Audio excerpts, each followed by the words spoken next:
أعوذ بالله من الشيطان الرجيم بسم الله الرحمن الرحيم قل إن كنتم تحبون الله فاتبعوني يحببكم الله إلى آخر الآية صدق اللہ العلی العظیم۔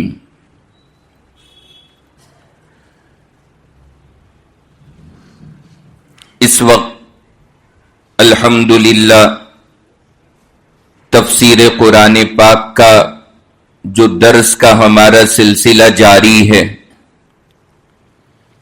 اس مبارک سلسلے میں گزشتہ ہفتوں کے اندر اللہ کے فضل و کرم سے اسلامی تاریخ اور اسلامی ہسٹری کے تعلق سے جو اہم اور ضروری باتیں ہیں، اور خاص طور سے وہ حصہ جس کا تعلق اسلام کے عقیدوں سے ہے، اس کا تذکرہ آپ حضرات کے سامنے کیا گیا، اور یہ سلسلہ ایک لمبے وقت سے اس وقت میں ہمارے یہاں چل رہا ہے، اور اس مبارک سلسلے کا اس وقت میں یہ ہمارا اور آپ کا تقریباً 12واں ہفتہ ہے۔ چونکہ یہ مضمون جو ہمارا اس وقت میں یہاں پر چلا، یہ اپنی نزاکت کے اعتبار سے بڑا ممتاز اور جدا ہے،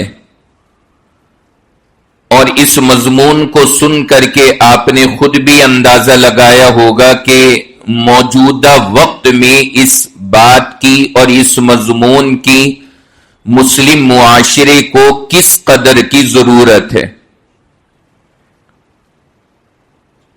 اور اس وقت میں جو یہ سوشل میڈیا کا زمانہ ہے، اس زمانے میں خاص طور سے ان باتوں کی اہمیت بڑھ جاتی ہے۔ ویسے تو ہم لوگوں کے یہاں ہمارے بڑوں نے، ہمارے بزرگوں نے یہ جو عنوانات ہیں اور یہ جو ٹاپکس ہیں، ان کو عوام میں نہیں چھیڑا، اور ان کے اوپر باقاعدہ باتیں نہیں کی گئیں یا یہ چیزیں ڈیٹیل سے نہیں سنائی گئیں۔ اس کی بنیادی وجہ یہی تھی کہ یہ ساری چیزیں بڑی نازک ہیں، بڑے خطرات بھی ہیں، اور ہر بندے کے لیے صحیح ڈگر پر قائم رہنا، باقی رہنا اتنا آسان نہیں ہے۔ اس لیے بزرگوں نے، بڑوں نے ہمارے ان باتوں سے عوام کے درمیان پرہیز کیا، اور ہم بھی اس عنوان کو جو ذکر کر رہے ہیں وہ کوئی شوق میں نہیں، یہ کہہ لیں کہ یہ ایک ایکشن کا ری ایکشن ہے۔ یعنی چونکہ یہ ٹاپکس کچھ لوگوں کی جانب سے بڑے اٹھائے گئے اور چھوٹی چھوٹی کلپس بنا کر کے ہماری عوام کو گمراہ کیا جاتا ہے، اور غلط باتیں ان کے ذہنوں کے اندر بٹھائی جاتی ہیں، غلط عقیدہ انہیں سمجھا دیا جاتا ہے، اور وہ چیزیں اب لگاتار ہر سال بڑھنے پر ہی ہیں، ہر سال ان میں اضافہ ہو رہا ہے۔ تو اس وجہ سے ضرورت پڑی کہ ان باتوں کو ٹاپک اور عنوان بنا کر کے باقاعدہ ذکر کیا جائے، تاکہ ہم اور ہمارا جو معاشرہ ہے وہ غلط عقیدوں سے چوکنا رہے اور اپنے آپ کو بچا سکے۔ تو اس زمانے کی یہ کہہ لیں کہ مجبوری کو دیکھتے ہوئے یہ تذکرہ اور یہ عنوان یہاں پر شروع کیا گیا، اور الحمدللہ دیکھتے ہی دیکھتے ہم اور آپ اس کے 12ویں ہفتے کے اندر داخل ہو گئے، اور اس مبارک سلسلے کی برکت سے اللہ نے کام بہت کرایا۔ مجھ سے بہت وقت سے ہمارے طلباء اور جو اسٹوڈنٹس ہیں، جب میں یہ ٹاپکس کبھی بتاتا تھا، ذکر کرتا تھا، تو سب کی خواہش ہوتی تھی کہ مفتی صاحب اس پر کچھ لکھ دیں، کوئی ایک کتابی شکل میں اس ٹاپک پر۔ 10 سال سے یہ بات بس چل رہی تھی، ہم کہتے تھے، سناتے تھے، اور وہ بات آئی گئی ہو جاتی تھی، اور وہ خالی باتیں زبانی ہی چلی جا رہی تھی ساری۔ اب یہاں پر اس درس کی برکت سے اللہ تعالیٰ نے اب اس پر ایک طرفہ کام کرنے کا موقع دے دیا،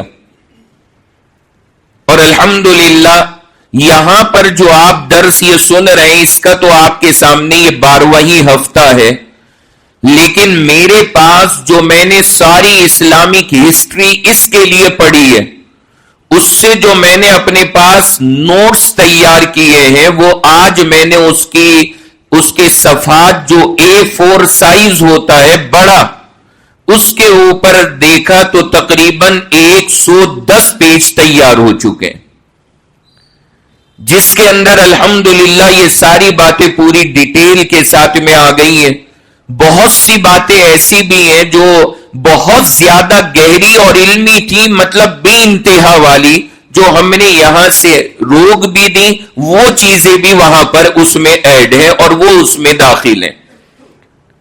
تو اللہ کے شکر سے وہ ایک جو قدیم تقاضا، بڑا پرانا ہمارے دل کے اندر بھی جذبہ تھا کہ اللہ تعالیٰ اس پر، اسلامی ہسٹری پر کچھ ایسا کام کرا دے، اللہ کے شکر سے اس درس کی برکت سے اللہ نے اس کام کو بھی بہت آسانی کے ساتھ میں جاری کر دیا۔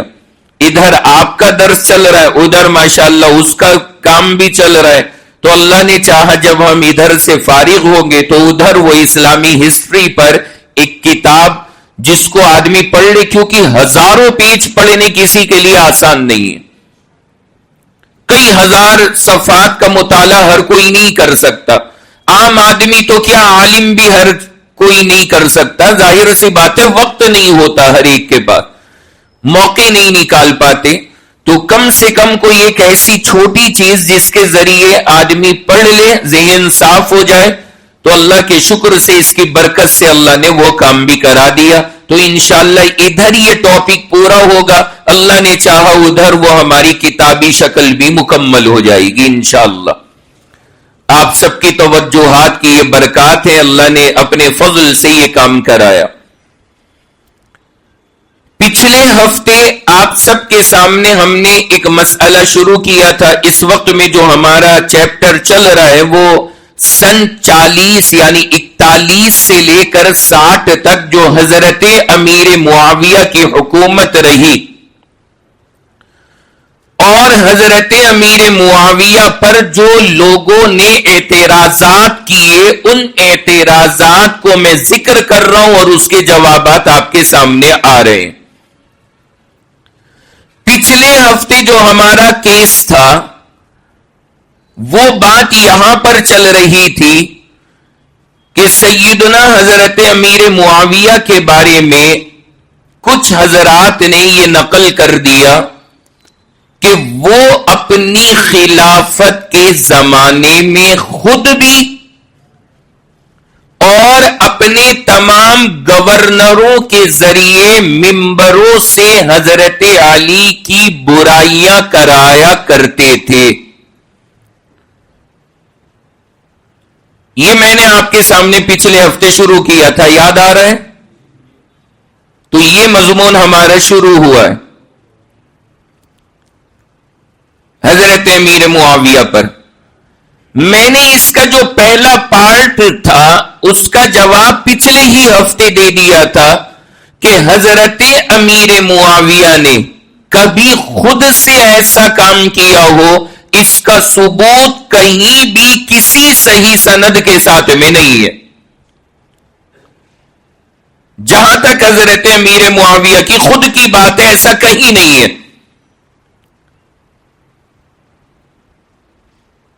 البتہ ہم نے جب تلاش کیا تو الٹا ملا، یعنی حضرت امیر معاویہ حضرت علی کا کیسا ادب اور لحاظ کیا کرتے تھے اور کیسے جملے ان کے بارے میں فرمایا کرتے تھے، وہ جملے ہمیں ملے جو آپ کو سنائے، جس میں حضرت امیر معاویہ کا وہ جملہ تھا جب حضرت علی کی شہادت ہوئی اور وہ خاتون نے ایک لفظ کہہ دیا تھا۔ باقی رہا کہ حضرت امیر معاویہ اپنے تمام گورنروں کو یہ آرڈر دیتے ہو کہ تم بھی حضرت علی کی برائیاں بیان کرو۔ میں نے کہا کہ کسی سے بھی ایسا ثابت نہیں ہے، لیکن پوری تاریخ کو، ہسٹری کو پڑھنے کے بعد صرف 2 نام ملتے ہیں جن کے بارے میں ایسی بات کتابوں میں موجود ہے، صرف 2 نام ملے۔ ان میں سے پہلا نام میں نے آپ کو بتایا تھا، کن کا تھا بولیے؟ 5-6 کو یاد ہے، باقی سب ماشاءاللہ مطمئن ہے، بارشوں کا موسم چل رہا ہے، پکوڑیوں کے مزے آ رہے ہیں۔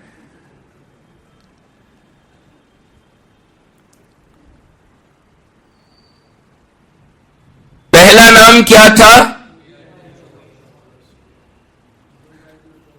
میں بتا رہا ہوں، اس کو اب یاد کر لیجئے، مغیرہ ابن شعبہ۔ اب بولیے، یہ جو ہم بار بار کہتے ہیں نا بول لیجئے بول لیجئے، اس کا یہی فائدہ ہوتا ہے، یاد رہتا ہے، مغیرہ ابن شعبہ۔ اور دوسرا نام ہم نے پچھلے ہفتے آپ کو بتایا تھا، کیا نام تھا؟ اس میں تو اور ہی بس 2-3 ہی کی آئی آواز، جو پچھلی بار 8-10 تھے وہ بھی گھٹ گئے یہاں۔ ایسا نہ کرو میرے بھائی۔ دوسرا نام آپ کے سامنے ہم نے بتایا تھا، مروان ابن الحکم۔ بولیے کیا نام؟ مروان ابن الحکم۔ یہ 2 نام میں نے کہا ویسے تو کسی کا ذکر نہیں ملتا، لیکن اگر آپ زیادہ محنت کر کے تلاش کریں گے تو صرف 2 کے بارے میں کچھ باتیں ملتی ہیں جہاں پہ کچھ کہنے کی گنجائش ہے۔ باقی کسی گورنر کے بارے میں نہیں ملتا کہ انہوں نے سیدنا حضرت علی کے بارے میں کچھ ایسا نامناسب لفظ استعمال کیا ہو، خاص طور سے ممبروں پر، کہیں نہیں ملتا، صرف 2 کے بارے میں ملا ہے۔ اب ذرا دونوں کے نام بتائیں۔ نمبر 1 مغیرہ ابن شعبہ، اور نمبر 2 مروان ابن الحکم۔ ان 2 حضرات کے بارے میں ملا ہے۔ اب یہاں پر میں نے ایک بات آپ کے سامنے عرض کی تھی کہ ان 2 کے بارے میں جو یہ بات ہمیں ملی، اب کیا واقعی میں یہ 2 بھی کرتے تھے؟ یعنی ان کی حقیقت کیا ہے، اور ان دونوں کے بارے میں کیا واقعی ہسٹری کے اندر موجود ہے کہ یہ کچھ حضرت علی کی شان میں نامناسب باتیں بیانات میں کہا کرتے تھے؟ ذرا اس کو میں نے کہا تھا کہ ہم نے چیک کرنا ہے کہ ان دونوں کی حقیقت کیا ہے۔ چنانچہ سب سے پہلے میں لیتا ہوں حضرت مغیرہ ابن شعبہ کا معاملہ۔ یہ صحابی رسول ہیں، حضرت مغیرہ ابن شعبہ یہ کیا ہے؟ صحابی رسول ہیں۔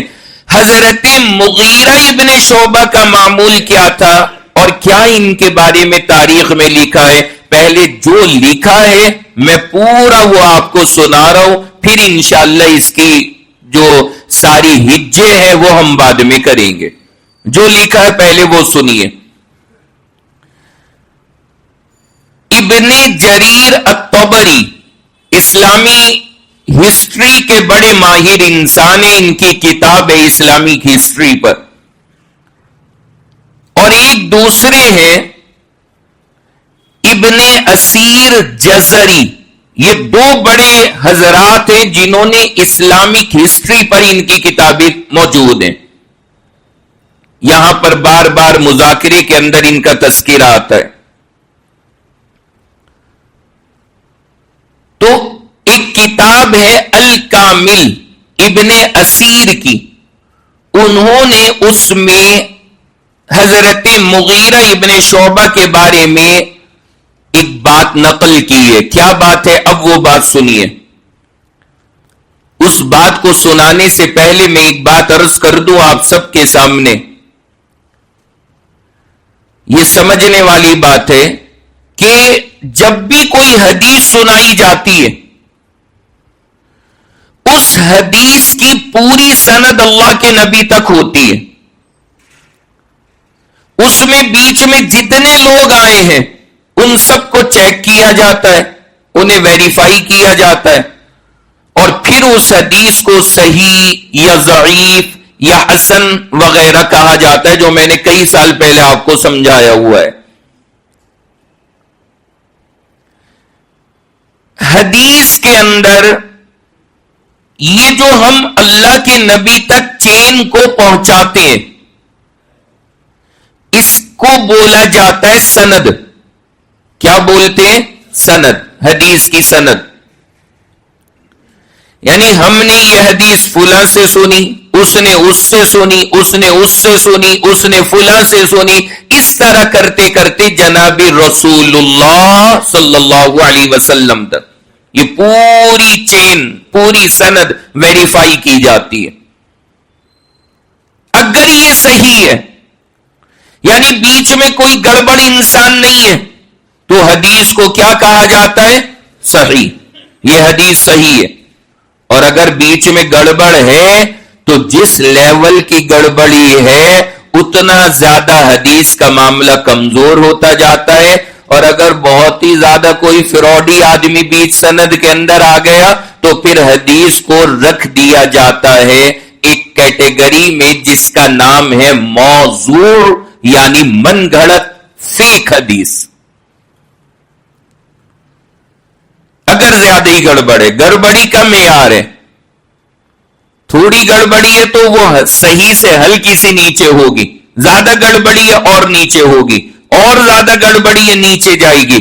بالکل ہی کوئی خطرناک آدمی آ گیا جو جھوٹا تھا, جو غلط بیانی کرتا تھا, اور وہ بندہ اس چین کے اندر آ رہا ہے, تو پھر وہ جو حدیث ہے اسے کہا جائے گا موضوع, یعنی من گڑت اور فیک اور جعلی حدیث. آ گئی یہ بات سمجھ میں آپ حضرات کو؟ بھائی آئی ہے نہیں؟ یہ حدیث کی سندوں کا معاملہ ہے. تو جیسے حدیث کے اندر ہر حدیث کی سند کو ویریفائی کیا جاتا ہے, اسی طرح جو تاریخ ہے, اسلامی تاریخ اور اسلامی ہسٹری کے اندر جو واقعات کتابوں میں لکھے ہوئے ہیں ان واقعوں کو بھی اسی طرح سند کے ساتھ, اس چین کے ساتھ میں ویریفائی کیا جاتا ہے, چیک کیا جاتا ہے. اب مثلا حضرت ابو بکر کا کوئی واقعہ, حضرت عمر کا کوئی واقعہ, حضرت عثمان کا کوئی واقعہ, حضرت علی کا واقعہ, حضرت معاویہ کا واقعہ, اب یہ حدیثیں نہیں ہیں, حدیثیں تو اللہ کے نبی کی باتیں ہو گئی. لیکن اس سے نیچے ہٹ کر اگر کسی اور کی بھی کوئی بات ہے, کوئی واقعہ ہے, وہ بھی خالی کتاب میں لکھا ہو تو مانا نہیں جائے گا. اس کتاب کے اندر اس کی جو سند ہے, جو چین ہے, اسے چیک کیا جائے گا, پھر اسے قبول کیا جائے گا. اور اگر وہاں کوئی ڈاؤٹ ہوا, کوئی گڑبڑ ہوئی, تو پھر وہ قبول نہیں ہوگا, پھر اسے نہیں مانا جائے گا. یہ اصول ہے. پہلے آپ یہ اصول ذہن میں بٹھا لیں, تب مزہ آئے گا آگے کی بات سننے کا. یہ چین کا مطلب سمجھ گئے نا, سند کا مطلب سمجھ گئے. اچھا, اللہ کے نبی کی جو باتیں تھیں جو حدیث کی کیٹیگری میں آتی ہیں, ان پر تو امت نے بڑی زبردست محنت کی, کیونکہ وہ حضور کی ذات سے جوڑتی ہیں چیزیں. سب وہاں دودھ کا دودھ, پانی کا پانی کر کے ہر کتاب میں رکھ دیا گیا. مثلا بخاری شریف, امام بخاری نے کتاب لکھی, اس میں انہوں نے کہا میں اس میں 6,500 حدیثیں لے کر کے آ رہا ہوں, لیکن ہر حدیث کی سند کو میں نے ویریفائی کیا ہے. اور ایک بندہ بھی کسی حدیث کی کسی سند میں ذرہ برابر کمزوری والا نہیں ہے. ہر بندہ ٹاپ کوالٹی کا ہے, وہی حدیثیں اس میں موجود ہیں. اس لیے اس کا درجہ سب سے اونچا ہے. کہا جاتا ہے سب سے زیادہ معتبر کتاب بخاری ہے. کیوں ہے سب سے زیادہ معتبر کتاب؟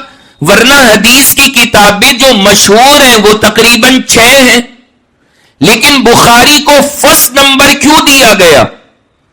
اس وجہ سے دیا گیا اس کو فرسٹ نمبر کہ اس میں جتنی حدیثیں آئیں 6,500 حدیثیں, ان میں سے ہر ایک کی سند میں, ہر ایک کی چین جو حضور تک پہنچی ہے, ایک جگہ بھی کمزور بندہ نہیں ہے. ہر حدیث کا ہر بندہ ایک کوالٹی کا ہے اور کوئی کوالٹی سے کمپرومائز نہیں ہے, اس لیے اعلی درجے کی وہ صحیح کہلاتی ہے.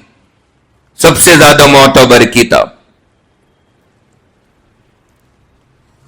اور جو بکس ہے حدیث کی, اس میں دونوں طرح کی حدیثیں, دونوں طرح کی حدیثیں.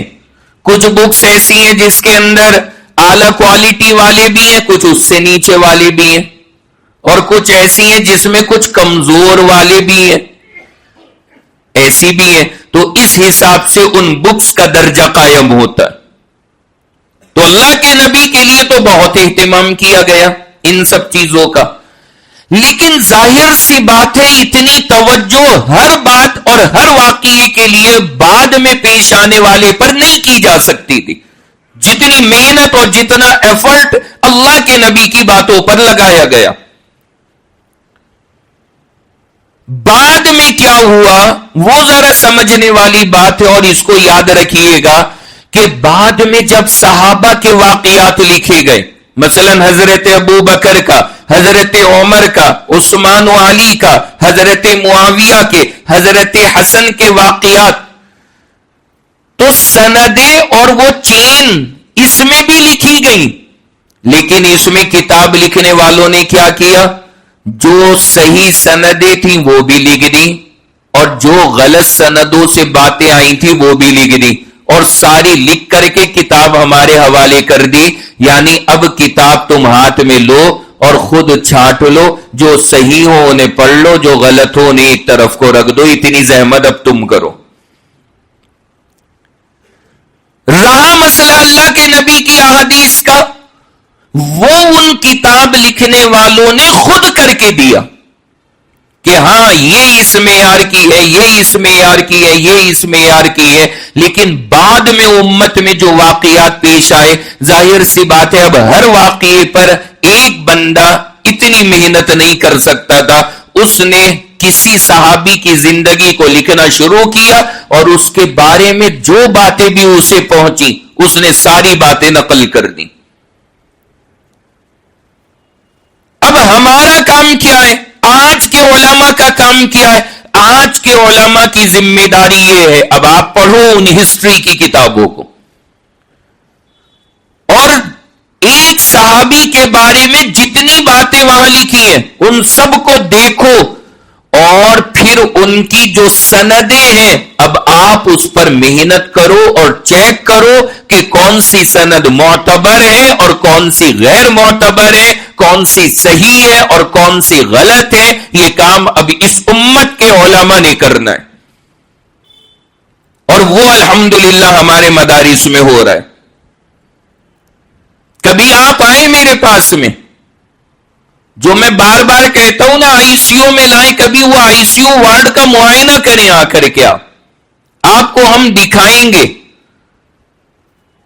انسان کا جو قد ہے نا, اس کے قد سے بھی بڑی بڑی کتابیں رکھی ہیں جو صرف ایک ایک کتاب ہے. یہ میں مطلب مبالغہ نہیں کر رہا, کبھی آپ کو زیادہ ہی پھینک دی, کچھ زیادہ نہیں ہو گیا مفتی صاحب؟ نہیں زیادہ نہیں ہو گیا. آپ آئیے گا, نپوا کے لٹا کے نپواؤں گا. اگر پیر کے انگوٹھے سے سر کی ٹوپی کو کتاب نے پار نہ کیا تب کہیے گا, نپوا کے دکھائیں گے. وہ ساری چیزیں الحمدللہ کتابیں موجود ہیں، لکھی امت نے. اب علماء کیا کرتے ہیں کہ کوئی بھی ہسٹری کی بات آئی کہ حضرت ابو بکر کا یہ واقعہ، حضرت عمر کا یہ واقعہ، عثمان و علی کا، معاویہ کا واقعہ، علماء اب اس کی سند دیکھتے ہیں، اس میں کون کون انسان ہے ان کا نام لیتے ہیں، اور نام لے کر کے پھر ان کتابوں میں اس انسان کا پورا بایو ڈاٹا نکالتے ہیں. یہ کون تھا، کہاں پیدا ہوا، کیا عقیدہ رکھتا تھا، زندگی کیسے گزاری، وہ پورا بایو ڈاٹا نکالا جاتا ہے اور تب بتایا جاتا ہے کہ ہاں جی اس والے واقعے کا یہ حال ہے اور یہ درجہ ہے، یہ صحیح ہے یا غلط ہے یا کیا معاملہ ہے.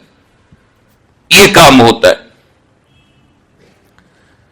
اب یہ جو میں نے آپ کو ڈیٹیل بتائی ہے جناب والا، اب یہ ڈیٹیل سمجھنے کے بعد اب جو آگے بات آئے گی نا اس کو سمجھنے میں مزہ آنا ہے.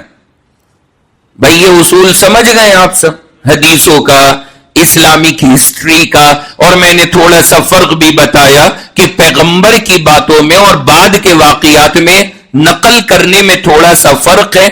وہ چیزیں تو بڑی زبردست انداز میں کر دی گئی ہیں، لیکن یہ جو ہسٹری کے لائن کی چیزیں ہیں کہ فلاں صحابی کے دور میں یہ ہوا، فلاں کے دور میں یہ ہوا، ان لکھنے والوں نے ساری چیزیں لکھ دی ہیں. اب آپ چھانٹ بین لو اپنے حساب سے، یعنی تحقیق کر کے جو صحیح ہو اسے لے لو، غلط کو چھوڑ دو.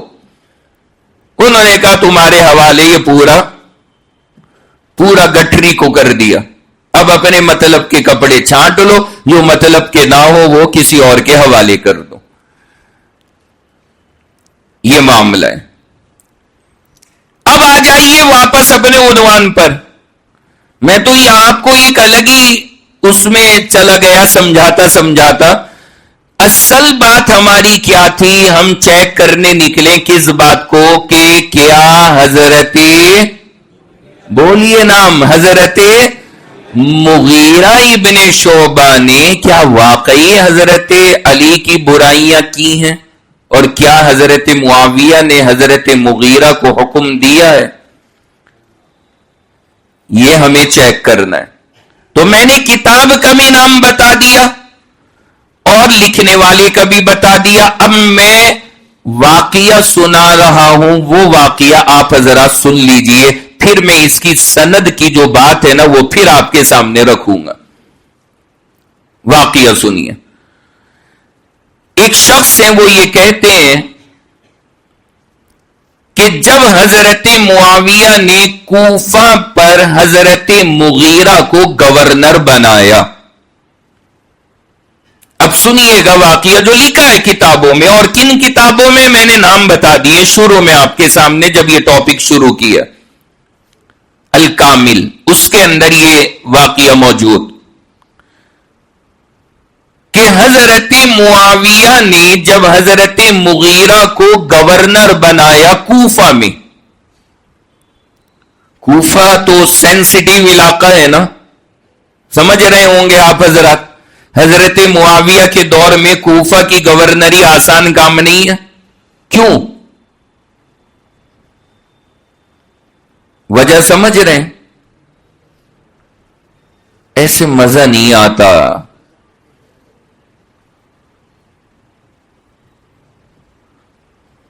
ایسے مزہ نہیں آتا. مطلب میں ابھی پیچھے کتنا سمجھا چکا ہوں. کوفہ میں کیا تھا، کیا نظام تھا. حضرت علی نے اسے اپنا دارالحکومت بنایا تھا، حضرت علی نے حکومت وہیں سے چلائی. سارا نظام کوفہ میں حضرت علی، حضرت حسن کا تھا، وہاں ان کے ماننے والے تھے. کچھ یاد آ رہا ہے؟ آ رہا ہے؟ کوفہ تو گڑھ تھا نا ان حضرات کا، سیدنا حضرت علی اور حضرت حسن کا. حضرت علی کی حکومت ہی وہیں سے چلی ہے. کوفہ سے 5 سال جو تقریباً حضرت علی نے خلافت کی، اس کا دارالحکومت اسی کو بنایا. ملک شام حضرت معاویہ کے پاس تھا، کوفہ کا علاقہ، یہ عراق کا علاقہ حضرت علی کے پاس تھا. اب تو آ گیا نا.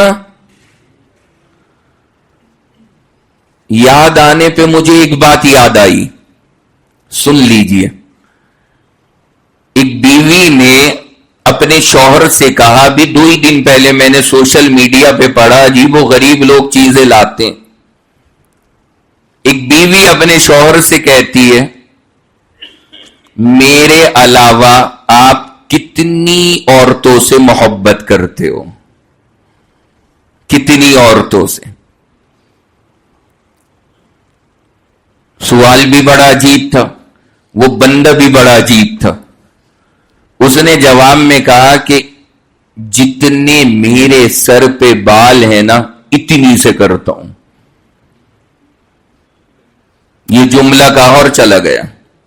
اس نے تو داڑھی مار مار کے رونا اور فون لگا دیا، جی امی آ جاؤ، بس فیصلہ ہوگا، ابو آ جاؤ، بھیا آ جاؤ، پھپھو تم تو سب سے پہلے آ جاؤ، سب آ جاؤ۔ اس نے مطلب اتنی خطرناک بات کہ اسے تو ڈھنگ سے یہ بھی نہیں پتا کتنی ہے۔ یہی تو مطلب ہوگا کہ جی اتنی ساری۔ جب ساری ٹیم، ساری جنتا اکٹھی ہو گئی، بیٹے کیا مسئلہ ہے؟ تب اس نے بتایا کہ جی یوں کہہ کے گیا ہے کہ اتنی عورتوں سے محبت ہے جتنی میرے سر کے بال۔ تو اس کی پھپھو نے کہا، وہ تو گنجا وہ تو گنجا ہے۔ اوہو، اب یاد آیا، ہمارے سرکار تو گنجے ہیں۔ اب تو ماحول ہی بدل گیا گھر کا۔ اور جیسے ہی اب آیا جناب شوہر گھر میں، بیوی جذبات میں اٹھی اور جا کر کے، ہائے رے میرے پیارے گنجے، اور چوم لیا اس کے گنجے کو۔ بڑا لیٹ یاد آیا اسے، دن بھر رونے کے بعد یاد آیا کہ میاں تو گنجا ہے۔ اگر وقت سے بات یاد آ جاتی تو اتنا رونا نہیں پڑتا۔ وقت سے بات آنے پر میں یہ بات یاد دلا رہا ہوں، وقت پر بات یاد آ جائے تو ہمیں ریپیٹ نہیں کرنا پڑے گا اتنا، پھر گاڑی آگے بڑھے گی۔ اور اگر وقت پہ نہیں یاد آئے گی تو میں یاد دلاتا رہوں گا، کیونکہ ہم ایسے آگے چلنے نہیں۔ بہرحال میں عرض یہ کر رہا آپ کے سامنے کہ کوفہ جو تھا یہ تو گڑھ تھا، تو حضرت معاویہ کی اب جب سن 41 میں خلافت آئی تو اب ساری جگہ، چونکہ اب حضرت معاویہ کو اپنے آدمی لگانے، چونکہ اب تو کوئی اختلاف نہیں بچا، پورے عالم اسلام پر ان کا نظام ہے، تو ہر شہر میں ان کا بندہ جائے گا۔ تو کوفہ کی جو سینسیٹیو سیٹ تھی، جو علاقہ تھا، وہ حضرت مغیرہ ابن شعبہ کے حوالے کیا۔ کس نے؟ حضرت معاویہ نے ان کے حوالے کیا، حضرت مغیرہ کے، اور بلایا، اور بلانے کے بعد کہا، سب سے پہلے اللہ کی تعریف کی، حمد بیان کی، اور کہا کہ ارادہ تو میرا یہ تھا کہ تمہیں بہت ساری نصیحتیں کروں گا، لیکن حضرت امیر معاویہ نے فرمایا مجھے اعتماد ہے تمہارے اوپر، اس لیے میں ساری نصیحتوں کو چھوڑتا ہوں، البتہ میں تمہیں ایک بات کی نصیحت کرتا ہوں، وہ کیے بغیر میں نہیں چھوڑوں گا۔ جو لکھا ہے ہسٹری میں، جیسا لکھا ہے، میں پورا سنا رہا ہوں آپ کو، پہلے سن لیجئے، اس کا ہجے انشاءاللہ ہم بعد میں کریں۔ حضرت معاویہ نے کہا نصیحت کرتا ہوں، وہ ذرا یاد رکھنا۔ کیا کی؟ فرمایا کہ دیکھو، حضرت علی کی برائی لگاتار وہاں پر کرتے رہنا، یہ لکھا ہے کتاب میں، جو ہے جیسا ہے وہ میں آپ کے سامنے عرض کر رہا ہوں، ابھی سنیے گا پوری بات۔ حضرت معاویہ فرماتے ہیں حضرت مغیرہ ابن شعبہ سے کہ حضرت علی کی برائی وہاں جا کے کرتے رہنا، اور اور حضرت عثمان کے لیے دعائیں کرتے رہنا. یہ نصیحت کی حضرت مغیرہ ابن شعبہ کو حضرت معاویہ نے. بس یہ بات جو ہے نا، یہ حوالے اور یہ ہاتھ لگ گئی ان حضرات کے بیچاروں کے. انہوں نے کہا لو جی ثبوت حاضر ہے.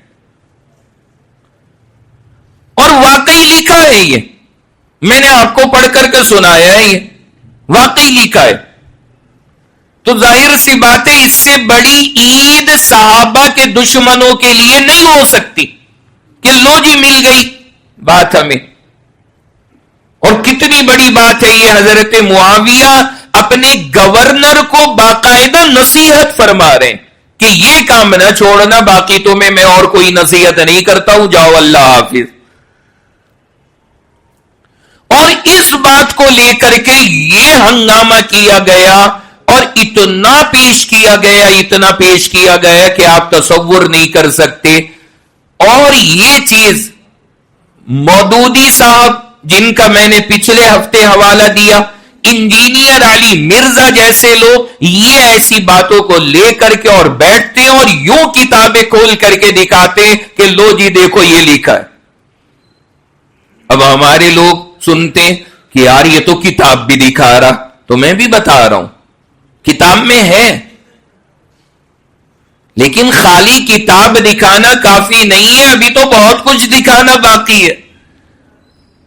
آپ خالی یوں کتاب دکھا کر کے پیچھا نہیں چھوڑا سکتے، ابھی تو بابو شروعات ہوئی ہے. اور ہم نے بھی بتایا کہ لکھا ہے کتاب میں، اور آپ نے بھی سنا کہ واقعی یہ بات لکھی ہے کتاب میں. تو کیا کیا جائے؟ مطلب اب آپ تو کہیں گے کہ ہاں واقعی میں مضبوط معاملہ ہے، اب اس کا جواب کیا ہوگا؟ ظاہر سی بات ہے یا تو جواب دو ورنہ یہ اعتراض رہے گا.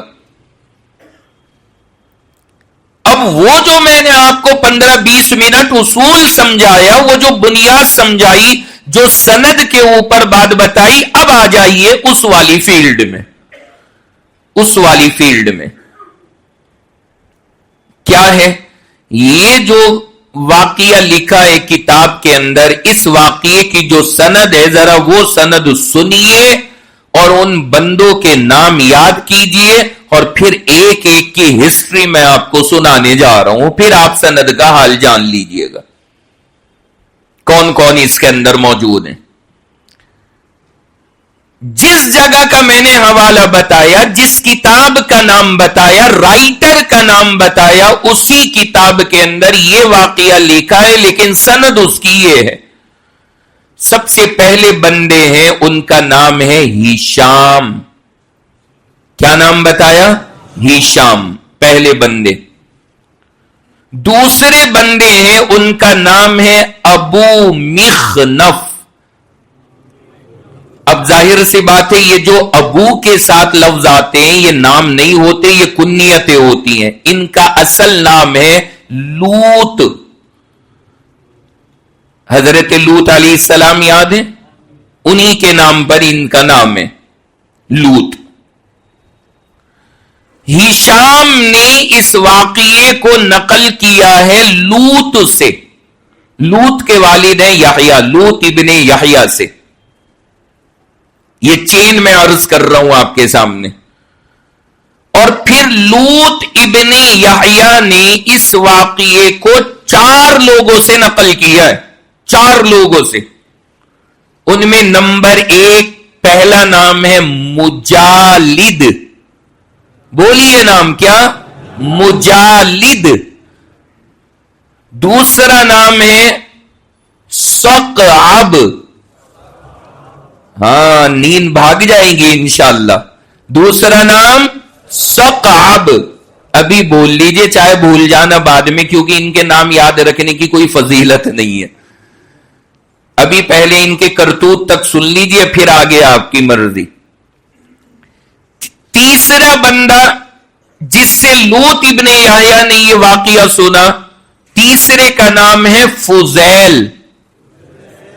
یہ نام یاد رہے گا آپ کو، فضیل. ان تین حضرات سے یہ واقعہ لوط ابن یحییٰ نے نقل کیا. نمبر 1 مجالد، نمبر 2 ثقعب، اور نمبر 3 فضیل.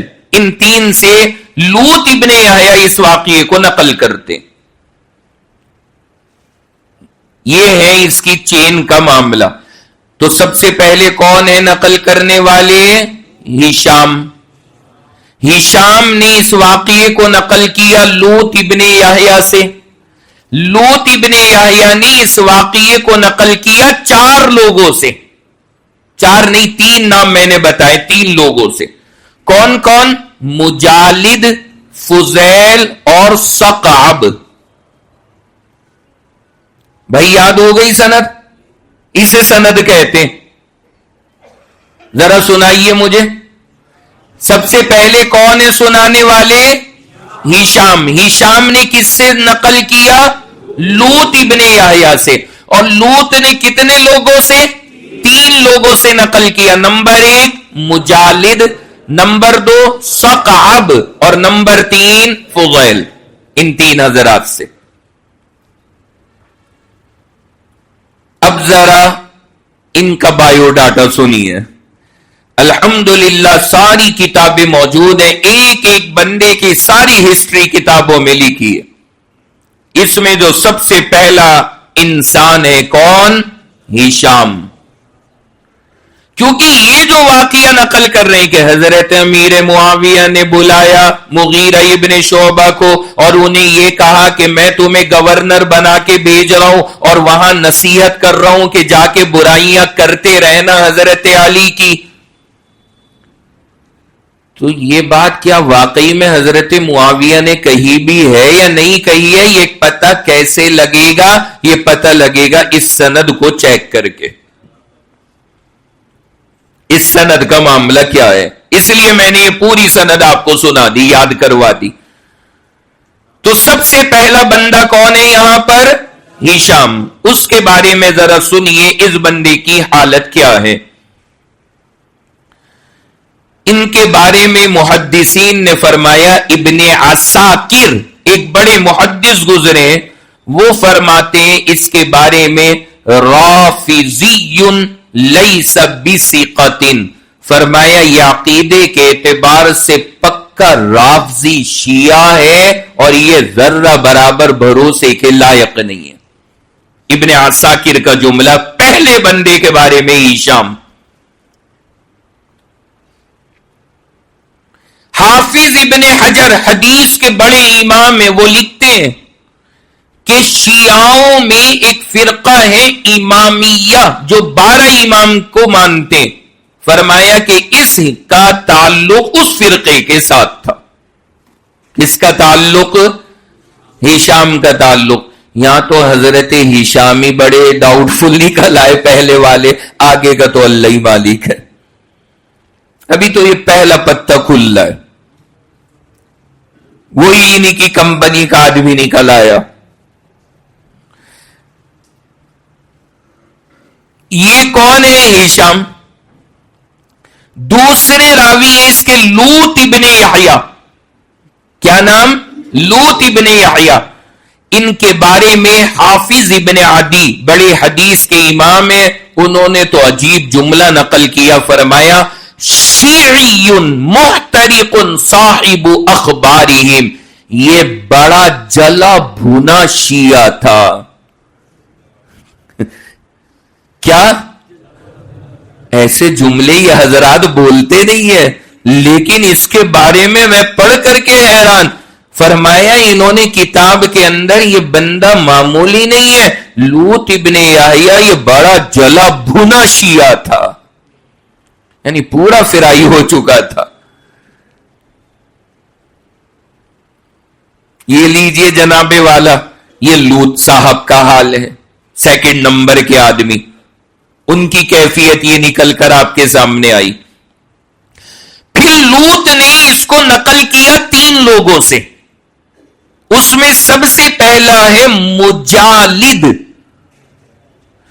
مجالد کے بارے میں کیا آتا ہے؟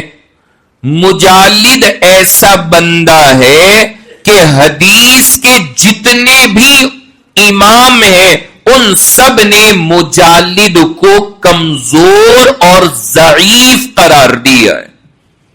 سارے حضرات نے ایک طرفہ کہ مجالد میاں کا نہ کوئی اعتبار نہیں ہے, یہ کمزور آدمی ہے, جس حدیث میں آئے گا وہ حدیث بھی ڈاؤٹ فل ہے. مجالد کا حال. چنانچہ ایک شخص کے بارے میں آتا ہے, یحییٰ ابن سعید القطان کے کوئی دوست کہیں جا رہے تھے. انہوں نے پوچھا بیٹا کہاں جا رہے ہو؟ تو انہوں نے کہا میں ایک عالم کے پاس جا رہا ہوں, وہ سیرت کی کچھ کتابیں مجالد کی سند سے سناتے, تو میں مجالد کی سند سے حدیث کی باتیں سننے ایک عالم کے پاس جا رہا ہوں. انہوں نے مجالد سے حدیثیں لی ہیں, ان سے میں جا کے سنوں گا. تو انہوں نے پتہ ہے کیا کمنٹ پاس کیا؟ انہوں نے کہا جاؤ, جو بھی تم لکھ کر کے لاؤ گے میں پہلے ہی بتا رہا ہوں سب جھوٹ ہوگا. محدث کا جملہ. فرمایا جاؤ اور جو کچھ بھی تم لکھ کر کے لاؤ گے نا, فرمایا وہ سب جھوٹ ہے. یہ حال ہے مجالد میاں کا. تو یہ چچا بھی گڑبڑ نکلے. ایک محدث ہیں امام اشج, انہوں نے فرمایا کہ یہ مجالد جو حدیث یہ یہاں نقل کر رہے ہیں حضرت معاویہ کا واقعہ, یہ مجالد بھی شیعہ فرقے سے تعلق رکھتا ہے. یہ بھی جناب اسی کیٹیگری میں. اس کے علاوہ ابو یہ جو لوط ابن یحییٰ نے مجالد کے علاوہ 2 نام اور لیے. کیا تھے نام؟ بولیے. میں نے کہا تھا ابھی ابھی یاد رکھ لیں, بعد میں بھول جانا. نمبر 1 ثقعب, اور نمبر 2 فضیل. وہ تو یاد ہی ہوگا. یہ جو دونوں بندے جب ہم ہسٹری کی بکس اٹھا کر کے دیکھتے ان کا کہیں پتہ ہی نہیں ہے یہ ہے کون. ان کا کوئی اتا پتہ ایڈریس نہیں ہے. اور محدثین کا حدیث میں اصول ہو کہ اگر بندہ ویریفائی نہ ہو سکی کہ یہ ہے کون, وہ سند معتبر نہیں ہوتی. یہ حال ہے جناب والا سند کا جو آپ نے سنا. اب یوں خالی وہ جملہ دکھا دینا بہت آسان ہے کہ جی دیکھو لکھا ہے حضرت معاویہ نے حضرت مغیرہ ابن شعبہ سے کہا کہ وہاں جا کے برائی کرتے رہنا. گرو خالی یہ الفاظ نہیں, ہمیں وہ بھی تو دکھاؤ کہ یہ جملے نقل کس نے کیے. وہ نقل کرنے والے اگر پہلے سے ہی جلے بھونے رافضی ہیں اور سند کے اندر وہی سارے لوگ ہیں جنہیں صحابہ سے پہلے سے دشمنی ہے, تو ظاہر سی بات ہے آپ ذرا مجھے بتاؤ کہ دشمن سے آپ کیا امید لگاؤ گے, وہ اور کیا نقل کرے گا. لہذا کیا ہم صحابی رسول پر الزام لگا دیں گے ایسے گڑبڑ لوگوں کی بات کو نقل کر دینے سے؟ صحابی رسول کا عہدہ, صحابی رسول کا مقام, صحابی رسول کا مرتبہ ہمیں پتا ہے جناب. ایسی کمزور سندوں سے صحابی کے اوپر ذرہ برابر آنچ نہیں آ سکتی. لے جاؤ یہ سند اپنی. الحمدللہ ہم اس سند کی وجہ سے صحابی رسول کو متہم نہیں کر سکتے. ہاں اگر سند ہوتی, معتبر ہوتی, مضبوط ہوتی, صحیح لوگ اسے نقل کرتے, تب ہم سوچتے کہ کیا جواب دیں. اور جب حال یہ نکلا تو ایسی کی بات کا کیا اعتبار. مجھے آپ بتائیے کیا ایسے بندوں کے کہنے سے ہم اللہ کے نبی کے 2 صحابہ حضرت معاویہ جو پیغمبر کی وحی لکھنے والے ہیں, حضرت مغیرہ ابن شعبہ جو پیغمبر کے ساتھ سفروں میں خادم رہے ہیں, کیا ان حضرات کو برا کہہ دیں کہ ایسے کرپٹ لوگوں نے یہ بات نقل کی اور ہم اٹھا کر کے انہیں جناب والا صحابہ کرام پہ بد زبانی شروع کر دیں؟ ایسا نہ ہوا ہے, نہ کبھی ہوگا, نہ ہم اسے تسلیم کر سکتے. آ گئے نا مسئلہ سمجھ میں یہ میں نے حقیقت کھولی ہے آپ کے سامنے کہ جناب خالی کتاب میں دکھانا کافی نہیں ہے. میرے پاس آتے ہیں نا لوگ کہ جی وہ انجینئر یوں کتاب میں دکھا رہا ہے, لکھی ہوئی بات دکھا رہا ہے, عبارت دکھا رہا ہے کہ دیکھو یہ لکھا ہے. دکھانے سے مسئلہ نہیں ہوتا خالی جب تک اس کو ویریفائی نہ کیا جائے, اور ویریفائی کرنا عام آدمی کے بس کی بات نہیں ہے, یہ کام ماہر علماء ہی کر سکتے. وہ بتائیں گے کہ اس دلیل میں کتنا دم ہے. کیا ہم نے نہیں دیکھی وہ کتابیں؟ کیا ہمارے پاس نہیں ہے؟ سب کچھ دیکھنے کے بعد ہم نے اور ہمارے بزرگوں نے یہ صحابہ پہ زبانیں کیوں نہیں کھولی, اس کی وجہ آپ کو ان باتوں سے سمجھ میں آئیں گی. کہ لکھا ہے, ہم نے انکار نہیں کیا, اور میں نے سنایا پورا جملہ نقل کر کے, لیکن خالی لکھنا کافی نہیں ہے. ان کتاب لکھنے والوں نے صحیح اور غلط ساری باتیں لکھ دی ہیں کہ تم خود چھانٹ لو, جو صحیح ہو اسے مان لینا, غلط کو چھوڑ دینا, بات ختم ہے. اور ہمیں وہ صحیح لگی نہیں, ہم کیوں مانیں اسے, ہم نے ریجیکٹ کیا. بھائی سب سمجھ گئے اچھی طرح؟ یہ ایک بنیاد ہو گئی آپ کے سامنے. دوسری چیز جو یہاں پر مجھے عرض کرنی ہے, اتنی مزیدار بات ہے کہ آپ سن کر کے اللہ نے چاہا گارڈن ہو جائیں گے. یہ جو دھوکے باز ہوتے ہیں نا, یہ دکھاتے ہیں اتنی سی بات, پوری نہیں آگے پیچھے کی.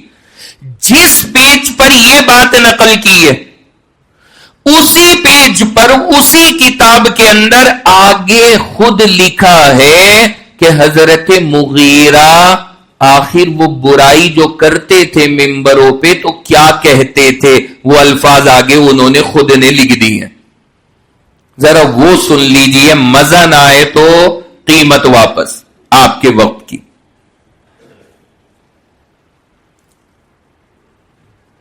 وہی لکھے.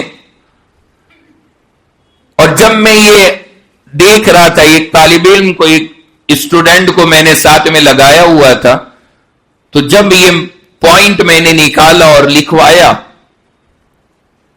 تو وہ بھی بیٹھا ہوا مسکرا رہا.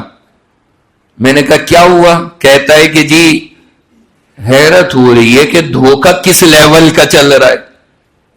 یہی تو معاملہ ہے, اپنے مطلب کی بات دکھا دو, دوسری سائڈ کو آپ حذف کر دو. کتاب عربی میں عام جنتا کو کیا پتہ آگے کیا ہے, وہ تو مان لیں گے کہ ہاں جی صحیح تھا. سنیے آگے, یہ بڑی غلطی کر دی اس نے, لوط ابن یحییٰ نے آگے کی بات بھی نقل کر دی ہے. آگے کہتا ہے کہ حضرت معاویہ, حضرت مغیرہ ممبروں سے کیا کہتے تھے, ذرا وہ الفاظ سنیے. ایگزیکٹلی اسی کتاب کے الفاظ سنا رہا ہوں, سنیے گا ذرا. یہ کہتا ہے کہ حضرت مغیرہ نے وہاں پر جا کر کے ممبر کے اوپر برائیاں بیان کرنی شروع کی. کیا کہا؟ ممبر پہ کھڑے ہوئے اور یہ کہا, اب بالکل آگے جو آپ کو سنا رہا ہوں وہ بالکل کتاب کی عربی کا ترجمہ. یا اللہ, حضرت عثمان پر رحم فرما. حضرت مغیرہ ابن شعبہ کے الفاظ, اور انہیں معاف فرما, اور ان کے بہترین عمل کا انہیں بدلہ عطا فرما, کیونکہ انہوں نے اے اللہ آپ کی کتاب پر عمل کیا اور حضور کی شریعت کی اتباع کی, اور ہماری بات کو ایک کیا اور خون کو بچایا, یعنی پوری امت کا خون بہنے سے بچایا. اشارہ تھا جو حضرت عثمان نے منع کر دیا تھا کہ جنگ مت لڑو, اور مظلوم ہو کر قتل ہو گئے. یا اللہ ان کے مددگاروں, دوستوں اور محبت کرنے والوں پر رحم فرما, اور ان کے قاتلوں پر اپنی لعنت نازل فرما. یہ جملہ تھا حضرت مغیرہ ابن شعبہ کا. یہ وہ بندہ خود نقل کر رہا ہے, مجھے بتائیے کیا غلط ہے؟ اتنا ہنگامہ کرنے کے بعد یہ نکلا. اس میں غلط کیا ہے؟ میں تو یہی کہوں گا جسے تکلیف ہو رہی ہے اس جملے سے، حضرت مغیرہ نے یہ کہا نا کہ اے اللہ عثمان کے قاتلوں پہ لعنت نازل فرما. جسے اس جملے سے درد ہو رہا ہے اس کا مطلب قاتل وہی ہے. یہ درد علامت ہے بیماری کی. بنا وجہ کیوں درد ہوگا؟ ہم بھی سن رہے ہیں، ہم بھی 10 بار کہتے ہیں اللہ عثمان کے قاتلوں پہ لعنت نازل فرما. اس میں کیا حرج کی بات ہے؟ اور اگر تم اپنے حساب سے اس میں نہیں شریک ہو تو تمہیں تکلیف کیوں ہے؟ جناب والا یہ تکلیف بتا رہی ہے کہ جرم تم نے ہی کیا ہے جو ہم پہلے سے کہہ رہے ہیں. نہیں سمجھ میں آئی بات؟ پتہ نہیں یہ پوائنٹ آپ سمجھیں یا نہیں. یعنی حضرت مغیرہ کا جو بیان تھا کہ وہ حضرت علی کی برائیاں کر رہے ہیں، وہ یہ کہہ رہے تھے نا اوپر. کہاں ہے حضرت علی کی برائی اس میں؟ حضرت مغیرہ نے تو لعنت کی ہے حضرت عثمان کے قاتلوں پر. اب جو بھی ہو، تمہیں کیوں درد ہو رہا ہے؟ ہمارے یہاں سہارنپور میں ایک مسل مشہور ہے، پانی وہیں مرتا ہے جہاں گڑا ہوتا ہے. کیوں جا رہا ہے تمہیں؟ کیوں فیل ہو رہا ہے برا برا؟ کیوں تمہیں کھٹی ڈکاریں آ رہی ہیں؟ اس کا مطلب گڑبڑ ہے.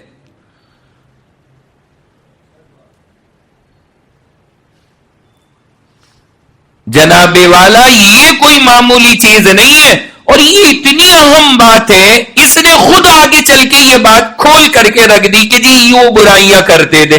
بھائی اس میں کہاں حضرت علی کی برائی ہے؟ اس میں تو کچھ بھی برائی نہیں ہے. اور یہ جملہ خالی وہ نہیں، یہ تو پوری امت کہتی ہے، یہ تو پوری امت کہتی ہے.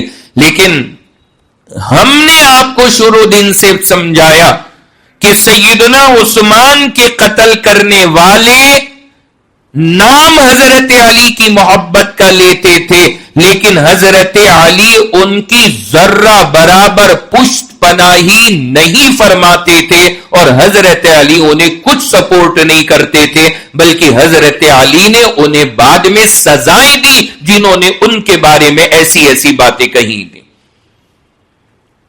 تو یہ تو قاتلوں کے لیے ہے، تمہیں کیوں تکلیف ہوئی؟ پتہ یہ لگا کہ حضرت والا آپ ہی کے دل میں چور ہے. یہ ہے معاملہ جو سارا کھل کر کے سامنے آتا ہے. ساری بات آپ کے سامنے، دودھ کا دودھ پانی کا پانی. اب کون صحابہ کے نام پر؟ ایک تو سند ایسی جو میں نے آپ کو ساری حقیقت کھول کے سنائی، اور دوسرا اگر سند کا معاملہ آپ روک بھی دو ایک لمحے کو تو جو برائی کے الفاظ نقل کیے وہاں تو کہیں دور دور تک کے برائی کے کوئی الفاظ نہیں ہے کہ اللہ نہ کرے حضرت مغیرہ ابن شعبہ نے کوئی ایسا جملہ حضرت علی کے بارے میں کہا، انہوں نے تو نام تک نہیں لیا. جب پتہ ہے گھر میں چوری ہو جائے، اور بہت سی مرتبہ چور گھر کا ہی ہوتا ہے، بہت سی مرتبہ کی اکثر میرے پاس آتے ہیں کہ جی جب پیسے رکھے تھے کوئی نہیں ہے چورانے والا، غائب ہو رہے ہیں. میں کہتا ہوگا یار گھر میں، ایسا کیسے نہیں ہے کوئی چور؟ کہ جی نہیں لگ رہا نہیں لگ رہا. بابو ڈھونڈو، ہوگا گھر کا ہی کوئی. جنات بھی نہ وجہ بدنام ہوتے ہیں. ہر بندہ جنات چوری کر رہے ہیں. بھائی انہیں کیا کرنے نوٹ تمہارے؟ اگر انہیں چورانے یہاں سے کیا، بینک میں جو بکسہ رکھا وہی اٹھا کے لے جائیں. یہاں سے 2 نوٹ کیوں لے جائیں گے؟ وہ غور کریں نا، بینک کے بکسے نہ لے جائیں. وہ انہیں یہ 2 نوٹ اتنی محنت سے یہاں سے کیوں اٹھانے؟ توڑے موڑے وہ کرارے ملیں گے وہاں سے ان یوزڈ. جنات بدنام. اچھا جب گھر میں کوئی چیز چوری ہو جائے اور تلاش شروع ہو، سب سے زیادہ ہاتھ وہ بٹاتا ہے جس نے چوری کی ہو. سب سے آگے آگے ڈھونڈوانے میں وہ رہے گا، یہاں ہو سکتے ہیں، یہاں ہو سکتے ہیں، یہاں ڈھونڈو وہاں ڈھونڈو، یہی اسے ہی پکڑو، یہ زیادہ مشورے دے رہا ہے۔ تو یہ ہوتا ہے گھرانوں کے اندر۔ تو یہ جو ہمیں یوں مشورے دے رہے ہیں کہ جی یہ کہا اور یہ کہا، کہا کچھ بھی نہیں، وہ تم نے خود بتا دیا کیا کہا، اور تمہیں جو تکلیف ہوئی ہے اس کی وجہ ہمیں خود سمجھ میں آ گئی، تکلیف کی وجہ کیا ہے۔ تو یہ تو تھا کس کا معاملہ؟ حضرت، بولو بھائی، مغیرہ ابن شعبہ کا۔ اب آپ ذرا مجھے بتائیے کیا کوئی گنجائش باقی بچتی ہے ان صحابہ سے بدگمانی کی؟ الحمدللہ سارا مسئلہ کلیئر ہے۔ رہ گیا مسئلہ کس کا؟ دو نام تھے نا، دوسرا بولیے، مروان ابن الحکم۔ کیا؟ مروان ابن الحکم، یہ دوسرا نام تھا، یاد ہے نا؟ یاد رکھا کریں ذہن کے اندر، مروان ابن الحکم یہ دوسرا شخص ہے۔ یہ مروان کون ہے؟ اب ذرا سا یہ سن لیجئے تھوڑا سا، یہاں تو مسئلہ شروع ہونے سے پہلے ہی کیس ختم ہو جائے گا۔ ان کے بارے میں بھی میں نے کہا کہ کتابوں میں ملتا ہے کہ انہوں نے کچھ نامناسب باتیں حضرت علی کے بارے میں بیانات کے اندر کہیں، اور ان کا کنیکشن حضرت معاویہ سے کیسے جوڑا؟ بھائی چلو اگر کہیں تھی تو ان کے اوپر الزام ہوتا، حضرت معاویہ پہ الزام کیسے گیا؟ ذرا وہ سن لیجئے۔ اصل میں معاملہ یہ ہوا کہ حضرت معاویہ کا جب حکومت کا زمانہ آیا تو حضرت معاویہ نے مروان کو مدینہ کا گورنر بنایا۔ کہاں کا گورنر؟ مدینے کا گورنر بنایا۔ یہ مروان، بعض علماء نے لکھا ہے کہ صحابیوں میں ان کا شمار ہے، لیکن ہمارے بڑوں کی تحقیق یہ ہے کہ یہ صحابہ میں تو نہیں ہے، البتہ تابعین کے اندر ان کا شمار ہے، تابعین کی کیٹیگری میں آتے ہیں، صحابہ میں نہیں ہے، تابعین میں۔ مروان یہ بڑے علم والے، بڑے تقوی والے، بڑے مطلب عبادت والے تھے، لیکن بہرحال کچھ ان سے غلطیاں ہوئی ہیں جس کا ان کے سر پر الزام ہے، ان سے خطائیں ہوئی ہیں جن پر علماء نے لکھا ہے، جس کی وجہ سے ان کو وہ درجہ نہیں ملا جو ملنا چاہیے تھا۔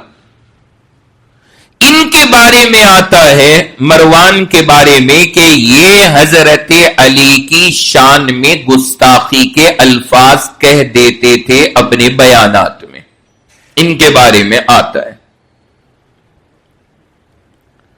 اور گورنر کس کی طرف سے بنائے گئے تھے یہ بولیے؟ حضرت معاویہ کی طرف سے۔ کہاں کے؟ کیا کہہ رہے ہیں نگینا؟ مدینہ کے،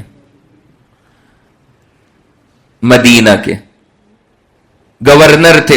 ان کے بارے میں آتا ہے کہ ہاں یہ شان میں گستاخی کے الفاظ بولتے تھے، اور یہ بے شمار سندوں سے آتا ہے، یہاں ہم انکار سند کا نہیں کر سکتے، ان کے بارے میں ہے موجود۔ اب ظاہر سی بات ہے یہاں سے بڑا کنیکشن تیز ہو جاتا ہے کہ جب حضرت معاویہ نے انہیں گورنر بنایا اور یہ مدینہ کے اندر یہ کام کر رہے ہیں، تو حضرت معاویہ نے ایکشن کیوں نہیں لیا؟ لینا چاہیے تھا نا ایکشن، بولیے۔ اب اگر ایکشن نہیں لیا تو الزام حضرت معاویہ پر آتا ہے کہ آپ کا گورنر ہے اور وہ بیانات میں حضرت علی کی شان میں گستاخی کر رہا ہے، آپ ایکشن کیوں نہیں لیتے؟ لیکن یہاں بھی ان ظالموں نے جو یہ صحابہ سے نفرتیں کرتے ہیں، اتنا تو دکھاتے کھول کھول کر کتابیں کہ مروان برائی کرتا تھا، مروان برائی کرتا تھا، لیکن حضرت معاویہ نے کیا کیا وہ کوئی نہیں دکھاتا۔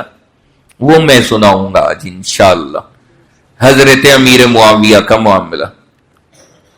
مروان کرتا تھا، ہم بھی مانتے کہ مروان نے بعض مرتبہ ایسی باتیں کی ہیں جو سیدنا علی کی شان کے خلاف تھی، لیکن ذرا سنیے اور حوالے کے ساتھ میں سنیے، جسے دیکھنا ہو کتابوں میں دیکھ لے جا کر۔ نمبر 1، حافظ ابن کثیر کی کتاب ہے البدایہ والنہایہ، یہ میں بار بار اس کا نام یہاں پر ریپیٹ ہو چکا ہے۔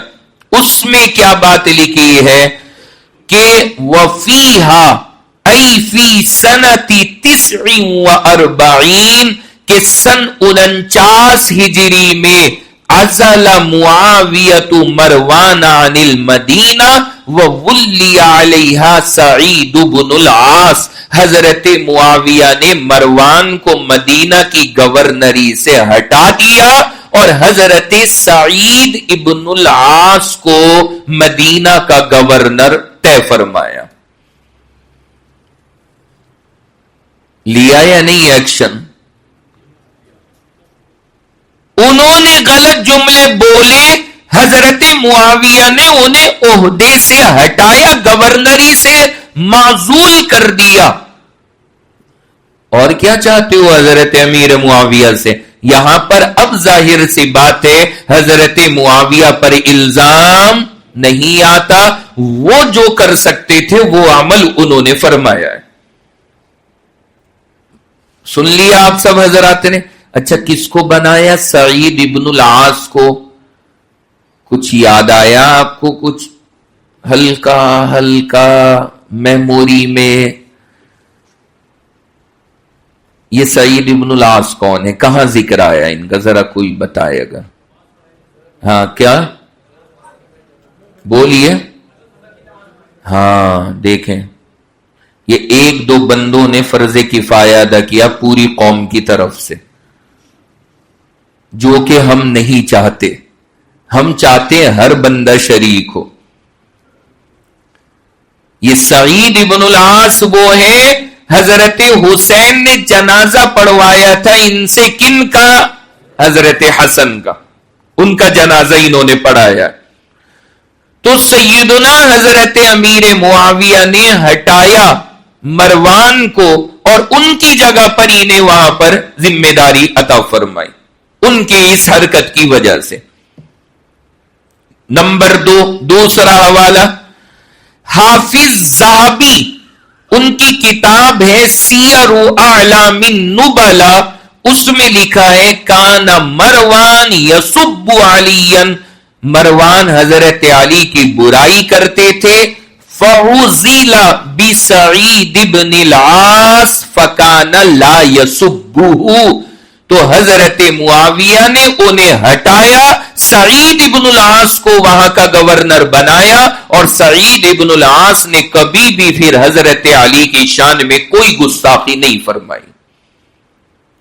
یہ لیجئے، ہو گیا مسئلہ کلیئر۔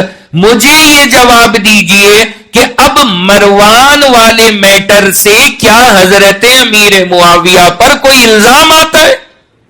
ارے بولو بھائی اللہ کے بندو، کوئی الزام نہیں آتا، بالکل کلیئر ہے معاملہ۔ تو جو بات میں نے شروع میں عرض کی تھی کہ سیدنا حضرت امیر معاویہ کے بارے میں یہ کہنا کہ وہ خود برائی کرتے تھے، جھوٹ ہے، وہ حکم دیتے تھے برائی کا، غلط ہے، اور ان کے گورنروں نے اگر کسی نے کی ہے تو حضرت معاویہ نے انہیں عہدوں سے ہٹایا ہے اور دوسرے بندوں کو وہ عہدہ حوالے کیا ہے۔ یہاں یہ ساری ڈیٹیل بتاتی ہے کہ سیدنا حضرت معاویہ پر اس طرح کی بات لے کر حضرت علی کی برائیوں کو لے کر کے کوئی اعتراض کی گنجائش نہیں ہے، اور معاملہ بالکل صاف ہے۔ سمجھ گئے سب حضرات؟ تو الحمدللہ یہ مضمون آپ کے سامنے میں نے یہاں پر پورا کیا۔ اب جا کر کے یہ معاملہ اللہ کے شکر سے ایک حل ہوا، جہاں پر یہ معمولی الزام نہیں تھا حضرت معاویہ رضی اللہ عنہ پر، اس لیے میں نے پوری ڈیٹیل میں اس کو ہر پہلو کے اعتبار سے واضح کیا ہے، تاکہ کل کو کہیں بھی اس طرح کی بات آئے تو ہم غلط عقیدے میں نہ مبتلا ہو یا کسی بدگمانی میں صحابہ کی طرف سے نہ مبتلا ہو۔ سمجھ گئے سب حضرات؟ اب یہاں پر ایک یو ٹرن ہے. کیا یو ٹرن ہے؟ ہمارے یہاں ایک تو یہ والے بھائی ہیں جن کا اس ٹائم کیس چل رہا ہے 12 ہفتوں سے. ایک دوسرے بھائی ہیں جو گرین والے ہیں. میں بھی اس ٹائم لائٹ سے گرین میں ہوں. تو ایک وہ گرین والے ہیں، وہ ناراض ہو گئے. وہ کہہ رہے ہیں یہ کون سا انصاف ہے؟ آپ 12 ہفتوں تک انہی کا ذکر کر رہے ہیں، ہمارا تو کوئی تذکرہ ہی نہیں آ رہا. ایسا تو نہیں صحیح ہے. تو مجھے بھی آج احساس ہوا کہ نہیں، ایسا نہیں ہونا چاہیے، اور حضرات اور ساتھیوں کو بھی ہمیں یاد رکھنا چاہیے. تو میں نے سوچا کہ آج تھوڑا سا وقت ان کو بھی دے دیا جائے. اور دینے کی ضرورت کیوں پڑی؟ کتنے آج میسیجز آئے ہوئے ہیں ہمارے پاس. ابھی جواب تو میں نے لکھے نہیں ہیں، لیکن میں پڑھ رہا تھا جو ایڈیٹر بھیج رہے تھے کہ جی کوئی پوچھ رہا ہے 12 وفات کیا ہے، کوئی پوچھ رہا ہے عید میلاد النبی کیا ہے، کوئی پوچھ رہا ہے کہ جی روزہ کب کا. ابھی مغرب کے بعد میں پڑھ رہا، تیاری میں الجھا ہوا، کال آئی، میں نے اٹھا لیا. کوئی خاتون بھی پوچھتی جی 12 وفات کب ہے. میں سوچ رہا، میں نے کہا یہ کون سی وفات آ گئی؟ میرے دماغ میں بھی نہیں تھا، کیونکہ یہ کوئی اوکیشن تو ہے نہیں کہ ہم اس کو سیلیبریٹ کرتے پھرے. کہ جی میں نے کہا کیا کام ہے تمہیں کرنا کیا؟ پھر مجھے یاد آیا، میں نے کہا بھائی کل کو 12 ربیع الاول ہے، تو یہ تو گرین والوں کا دن ہے، تو اس کا کیا ہے معاملہ؟ اس نے کہا فون پر کہ جی مفتی صاحب وہ روزہ رکھنا ہے. اوہو، اس قدر آپ کو روزے کا شوق ہے؟ میں نے وہیں پر تیاری روکی، ورنہ ایک اور حضرت معاویہ پر اعتراض تھا، وہ اور آج ایڈ کر رہا تھا. میں نے وہیں سے یو ٹرن لے لیا، اور اس کے بعد سے لے کر آنے تک تیاری کی گرین ٹاپک پر. اور جو کچھ لب لباب نکالا مختصر سا وہ سن لیجئے، تاکہ یہ مسئلہ بھی آپ کے ذہنوں میں کلیئر ہو جائے. ٹھیک ہے بھائی؟ سنا تو ہوگا کل کو 12 ربیع الاول ہے. پھر میں نے دیکھا تو بچوں کے اسکول کا میسج بھی آیا ہوا تھا کہ کل کو چھٹی ہے. میں نے پڑھ کے دیکھا، میں نے کہا یہ دیکھوں تو صحیح کائیں کی چھٹی ہے. تو اس میں لکھ رکھا ہے 12 وفات، اور پھر وہ سلیش، اور آگے لکھا ہے عید میلاد النبی. یعنی انہیں خود نہیں پتا کہ ہے کیا. وہ بھی کنفیوز ہے کہ چھٹی کائیں کی ہے، 12 وفات کی ہے یا عید میلاد النبی کی ہے. تو آپ کو بھی کنفیوز ہو رہے ہوں گے، آپ کے بھی بچوں کے میسیجز آئے ہوں گے. تو میں ذرا کلیئر کر دوں وہ چھٹی ہے بھی یا نہیں ہے، ہم بھی نہیں وجہ چھٹی منا رہے ہیں. ذرا اس مسئلے کو تھوڑا سا سن لیجئے، تاکہ جو وقت کا تقاضا ہے وہ بھی ہمارے سامنے ہو جائے. دیکھیے ایک اصول یاد رکھنا شریعت کا، بہت آسان لفظوں میں سارا خلاصہ رکھ دوں گا آپ کے سامنے انشاءاللہ. شریعت نے ہمیں جتنی بھی عبادتیں ایسی دی ہیں جو دنوں کے ساتھ خاص ہیں، تو شریعت نے ان کے دن جو ہے نا بالکل طے کر کے بتائے، کوئی اس میں ڈاؤٹ نہیں ہے. جمعہ دن طے ہے، کوئی یہ نہیں ہے ڈاؤٹ کہ مطلب یہ جمعے کو یہ کام کرنا ہمیں یا سنیچر کو کرنا. بھائی جمعے کو تو جمعہ فائنل ہے بس.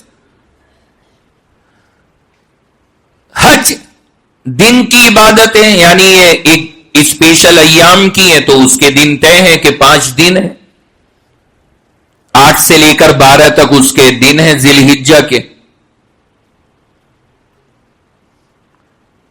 وہ بھی طے ہیں. مطلب اس میں ڈاؤٹ نہیں، یعنی یہ نہیں کہ پتہ نہیں 1 تاریخ میں حج ہوگا یا 2 میں یا 20 میں، نہیں، جو ہے وہ طے ہے. شریعت نے جب کوئی عبادت کسی دن کے ساتھ رکھی نا تو فکس کر کے دن بتایا، ڈاؤٹ نہیں رکھا، کوئی اس میں وہ نہیں شک شبہ. اسی طرح روزہ کوئی کوئی ڈاؤٹ نہیں. یعنی کب ہے روزہ فرض؟ بولیے رمضان میں. رمضان ہی میں فرض ہے. ایسا نہیں ہے کسی کو کوئی کہے کہ نہیں عید کے بعد فرض ہے, کوئی کہے ربیع الاول میں, کوئی محرم میں. نہیں, جو فرض ہے وہ فرض طے ہے. کون سا؟ رمضان. جو بھی عبادت شریعت نے دنوں کے ساتھ رکھی ہے وہ طے ہے. قربانی عید الاضحیٰ طے ہے 10 11 12 ذوالحجہ کی 10 11 12, بس وہ طے ہے. یعنی ایسا نہیں ہے کہ کوئی کہہ رہا نہیں 1 تاریخ میں ہوگی, کوئی کہہ رہا 10 میں, کوئی کہہ رہا 12 میں. ایسا کچھ نہیں ہے. وہ ہے تو عبادت ہے دنوں کے ساتھ, تو دن بھی طے ہیں. سمجھ گئے ایک اصول آپ؟ اب اس اصول کی روشنی میں یہ بات ذرا سمجھیے گا کہ اگر یہ ہمارے یہاں 12 وفات یا عید میلاد النبی نام کی کوئی عبادت ہوتی تو شریعت اس کا بھی دن ہمیں فکس کر کے بتاتی یا نہیں بتاتی؟ بتاتی نا شریعت کہ یہ دن ہے, بات ختم. ایگزیکٹلی دن بتایا جاتا, چونکہ عبادت کو بنانی ہے, سیلیبریٹ کرنا ہے, تو وہ شک شبے میں نہیں رکھا جائے گا کہ 1 تاریخ ہے یا 2 ہے یا 10 ہے یا 12 ہے یا 20 ہے. کلیئر بتایا جاتا ہے کہ بھائی اس تاریخ میں آپ نے یہ عبادت کرنی ہے. لیکن اگر آپ دیکھیں کتنا ڈاؤٹ فل ہے معاملہ. عید میلاد النبی کا مطلب کہ اس دن ہمارے نبی پیدا ہوئے, اور 12 وفات کا مطلب کہ 12 تاریخ کو ہمارے پیغمبر کا انتقال ہوا, اور دونوں یہ ایک ہی دن مناتے اور ناشتے گاتے فل ہیں. یہ نہیں سمجھ میں آتا انہیں پیدائش ہونے کی خوشی اگر ہے تو جانے کا غم نہیں ہے. غور کیجئے نا آپ اس بات پر. اگر یہ پیدائش کی خوشیاں منا رہے تو تم ہی تو کہہ رہے ہو یہی 12 وفات بھی ہے, یہی عید میلاد النبی بھی ہے. اسی دن اللہ کے نبی پیدا ہوئے, اسی دن آپ کا انتقال ہوا, تو خوشی کے ساتھ غم بھی تو سمجھ میں آ رہا ہے. بلکہ جانے کا غم تو اتنا بڑا ہے کہ اس سے بڑا کوئی غم ہی نہیں امت پر.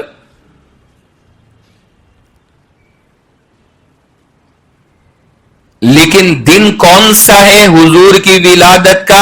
اگر یہ واقعی میں ہوتا عبادت کا تو اللہ تعالیٰ اسے فکس کر کے بتاتے کہ تمہیں حضور کی پیدائش کا جشن اس تاریخ میں منانا ہے. ہوتا یا نہیں ہوتا؟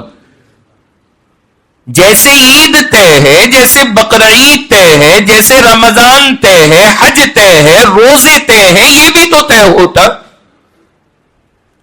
لیکن حضور پیدا کس دن ہوئے یہ مسئلہ اتنا الجھا ہوا ہے کہ بس آپ سنیں گے تو نا دماغ کی دہی ہو جائے گی. اب آپ کی ذرا انگلیوں پہ گنتے جائیے, اور میں گنوا رہا ہوں کہ کتنی رائے ہیں اس بارے میں کہ حضور کی ولادت ہوئی کب ہے. گنتے جانا ایک ایک کر کے. نمبر 1, پہلی رائے ہے کہ حضور پیدا ہوئے 12 رمضان. رائے نمبر 1, رائے والا نہیں, رائے نمبر 1 کہ حضور پیدا ہوئے, بولو بھائی, 12 رمضان میں. کہ اسی پر لٹ گیا سارا. اور پتہ ہے آپ کو ایک بات بڑی مزے کی, یہ بات کس نے لکھی ہے کہ حضور 12 رمضان میں پیدا ہوئے؟ شیخ عبد القادر جیلانی نے. شیخ عبد القادر جیلانی نے. بلکہ ہاں یہ 12 رمضان والی بات آگے 10 محرم انہوں نے لکھی ہے. شیخ عبد القادر جیلانی نے 10 محرم لکھی ہے. یہ پہلی رائے ہے. ابھی یہ وہ 12 والی آگے آ رہی ہے.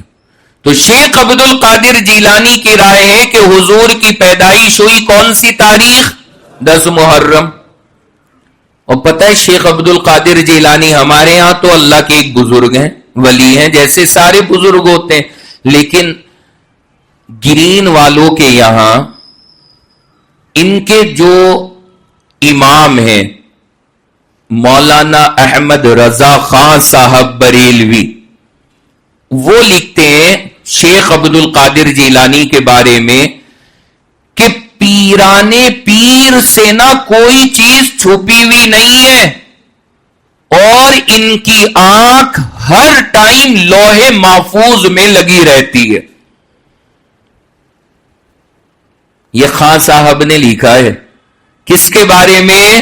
شیخ عبد القادر جیلانی کے بارے میں، کہ ان سے کچھ چھپا ہوا نہیں ہے اور آنکھ ان کی کہاں رہتی ہے؟ لوح محفوظ میں ہر ٹائم. سبحان اللہ. آپ سبحان اللہ تو کہہ دیا کرو. گرین والے دیکھنا کیسے کہتے ہیں، وہ تو اٹھا کے پٹک دیتے ہیں اپنے بیان کرنے والے کو، اتنے جذبے میں آ جاتے ہیں.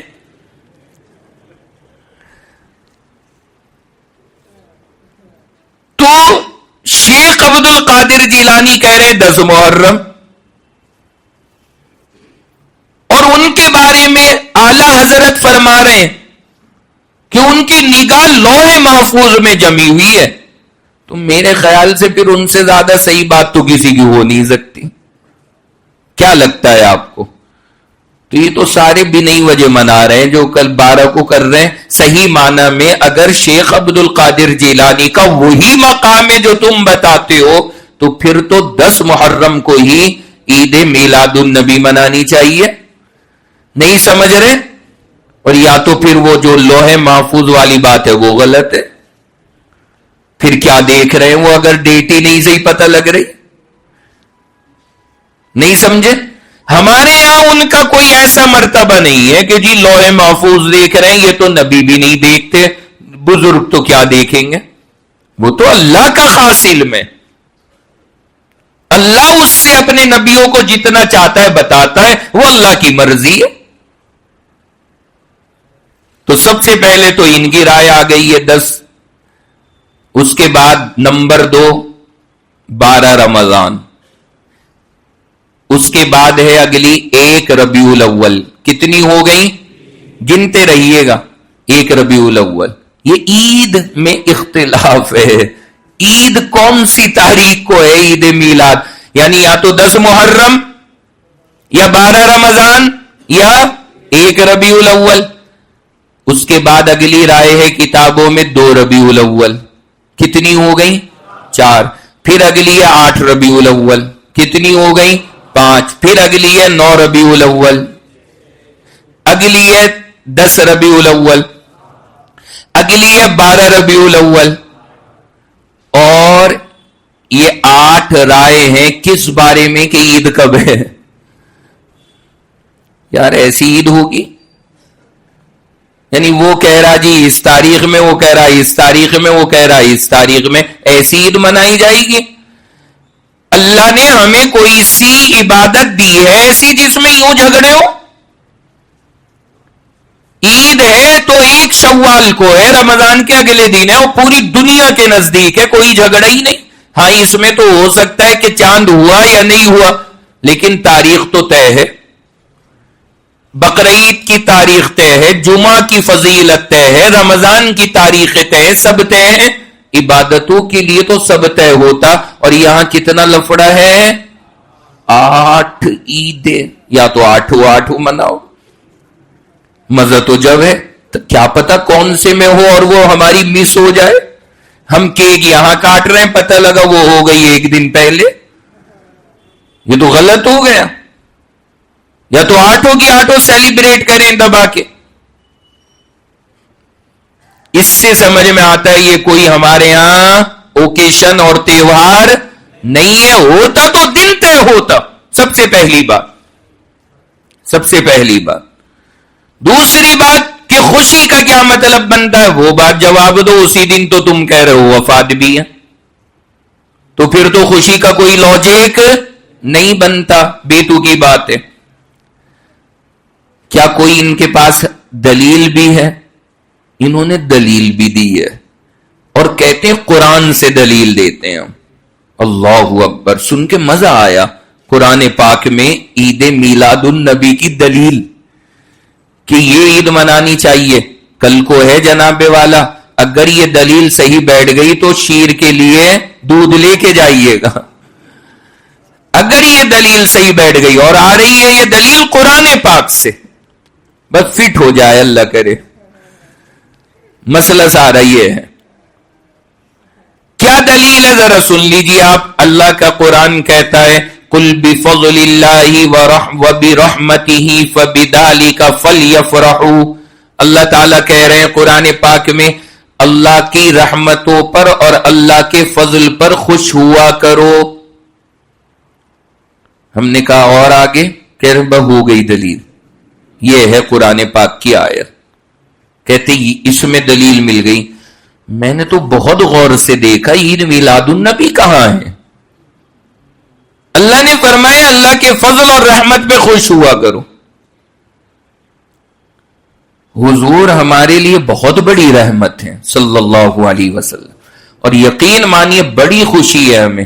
لیکن اللہ نے کہا بس تم اللہ کے فضل اور رحمتوں پہ خوش ہوا کرو. تو کس کا دل خوش نہیں ہے ذرا مجھے بتائیے بھائی. جب بھی ہمیں یہ تصور آتا ہے دل خوشی سے باغ باغ ہو جاتا ہے کہ اللہ نے ہمیں ایسا رسول عطا فرمایا صلی اللہ علیہ وسلم. جان ہے وہ ہماری. لیکن ایک ہے خوش ہونا اور ایک ہے خوشی منانا. دونوں میں فرق ہے. خوش ہونا الگ ہے, خوشی منانا الگ ہے. خوش تو آپ بہت ساری چیزوں پر ہوتے, لیکن کیا ہر چیز کی خوشی مناتے پھرتے؟ اب آپ یہاں سے جائیں گے, گھر جا کر کے جیسے ہی بیٹھیں گے ہاتھ دھو کر کے, اگر دسترخوان پہ گرم بریانی اور شامی کباب آ جائے خوش ہوں گے یا نہیں ہوں گے؟ کون بیچارہ مردہ ضمیر ایسا ہوگا جو اس پلیٹ کو دیکھ کے خوش نہ ہو؟ یقیناً بندہ خوش ہوگا. اللہ کا فضل ہے, اللہ کی نعمت ہے, بندہ خوش ہے. لیکن کیا آپ اس بریانی کی پلیٹ کو دیکھ کر کے کہیں گے رک جاؤ ذرا, صبر کرو, میں ابھی آیا؟ اور باہر نکلے اور ڈھول والے کو بلوایا, گلی میں ڈھول بجا, پڑوسی نکلے کیوں بجوا رہا؟ بریانی بنی تو کھا لے, چپ چاپ بیٹھ گئے. خوش ہونا تو سمجھ میں آتا ہے, خوشی منانا تھوڑی نا. خوشی منانے کے لیے وہ تہوار ہونا چاہیے, کوئی اوکیشن ہونا چاہیے. خوش تو آپ بہت ساری چیزوں پر ہوتے ہیں, لیکن خوشی ہر چیز پر نہیں منائی جاتی. یہاں سے اتنا تو سمجھ میں آیا کہ اللہ کی نعمتوں پہ خوش ہو تو الحمدللہ دل و جان سے خوش ہے. لیکن مسئلہ خوش ہونے کا نہیں ہے, خوشی منانا. یہ تو نہیں آیت مبارکہ سے ثابت ہوا نا, نہیں سمجھے آپ؟ دوسری بات, اللہ نے ہمیں عید الاضحیٰ عید الفطر کے نام سے 2 عیدیں دی, طے کر کے بتایا یہ اس میں یہ اس میں. اگر یہ تیسری بھی دی ہوتی تو یہ بھی اللہ طے کر کے نہ بتاتے؟ ابھی جو بات میں نے عرض کی تھی یقیناً بتاتے. نہیں بتایا, پتہ لگا یہ اسلام میں کوئی عید الگ سے نہیں ہے. نمبر 3, تیسرا جو پوائنٹ ہے نا سب سے زبردست ہے, یہ ہے گلے کی ہڈی اصل. کیا؟ جب یہ آیت اتری صحابہ تھے یا نہیں تھے مجھے بتاؤ؟ تھے. اور اس کے بعد صحابہ کتنے سال رہے؟ سن 110 ہجری میں آخری صحابی گئے, 110 ہجری میں 100 سال رہے صحابہ. ان کو نہیں سمجھ میں آیا کہ اس آیت کے مطابق ہمیں عید منانی ہے؟ غور کیجئے آپ حضرات, یہ معمولی دلیل نہیں ہے. اگر واقعی اس آیت کے اندر عید میلاد منانے کا اللہ نے آرڈر دیا تو سب سے پہلا الزام تو صحابہ پر ہے, انہوں نے کیوں نہیں منائی؟ ہم تو بعد میں. پہلے جواب کس نے دینا ہوگا بولو؟ صحابہ نے دینا ہے. 100 سال رہے صحابہ, کیوں نہیں منائی 100 سال میں؟ ایک صحابی نے بھی منائی ہو, ہم کھلا کہتے ہیں ثابت کرو, ہم بھی دودھ لے آئیں گے. 100 سال میں صحابہ سے ثابت کر دو.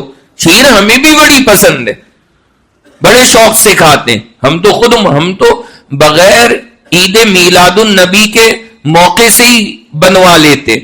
لیکن عید کے نام پہ بنانے کے لیے تو ہمیں دکھانا پڑے گا، پروف ثابت کرنا پڑے گا. اگر یہ آرڈر تھا قرآن کی اس آیت میں تو بتائیے سب سے پہلے 100 سال تک صحابہ نے کیوں نہیں منائی؟ ابھی میں ایک بریلوی عالم کو سن رہا، انہوں نے کہا یہ دیوبندی ہمیں عجیب الجھاتے ہیں، ان سے کہو عید میلاد النبی مناؤ تو یہ کہتے کہ جی صحابہ نے کہاں منائی. تو وہ کہنے لگا کہ یہ کھانے میں چکن فرائی کھاتے ہیں، تو اپنے بریلویوں سے کہہ رہا ہے، کہتا ہے کہ یہ کھانے میں چکن فرائی کھاتے ہیں، ان سے پوچھو صحابہ نے 100 سال تک کھایا؟ تو بھائی کہاں لے گئے؟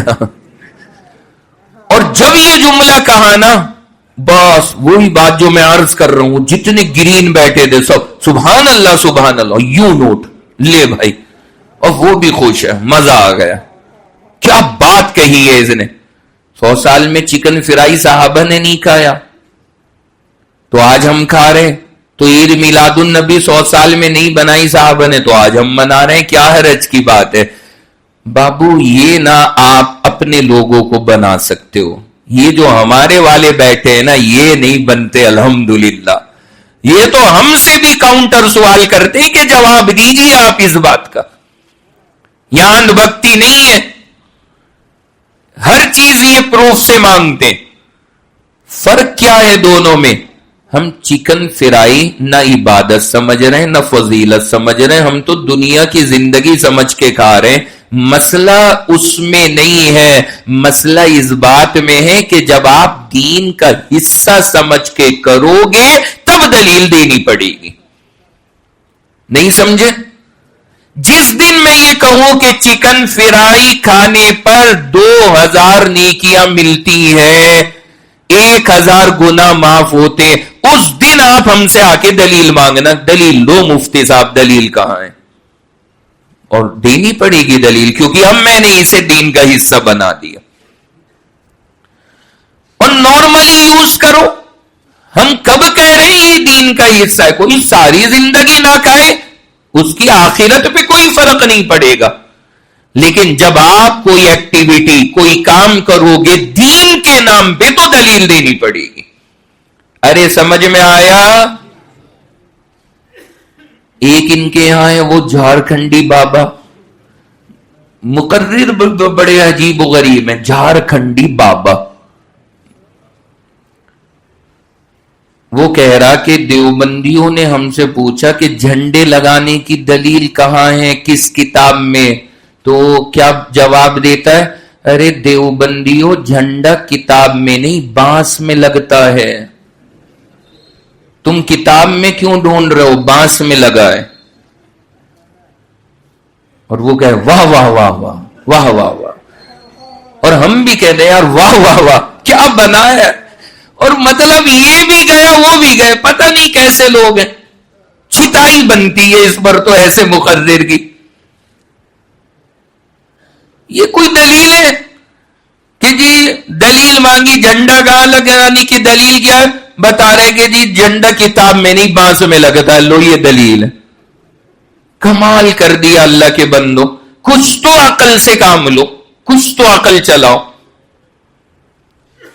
آ گئی بات سمجھ میں سب کو؟ تو یہ میں نے بتایا. اور موٹی موٹی بات، حضرت ابو بکر عمر عثمان و علی، کتنے سال خلافت ہے ان سب کی؟ 30 سال. ارے ابھی تو رٹا ہے نا آپ نے، کتنے؟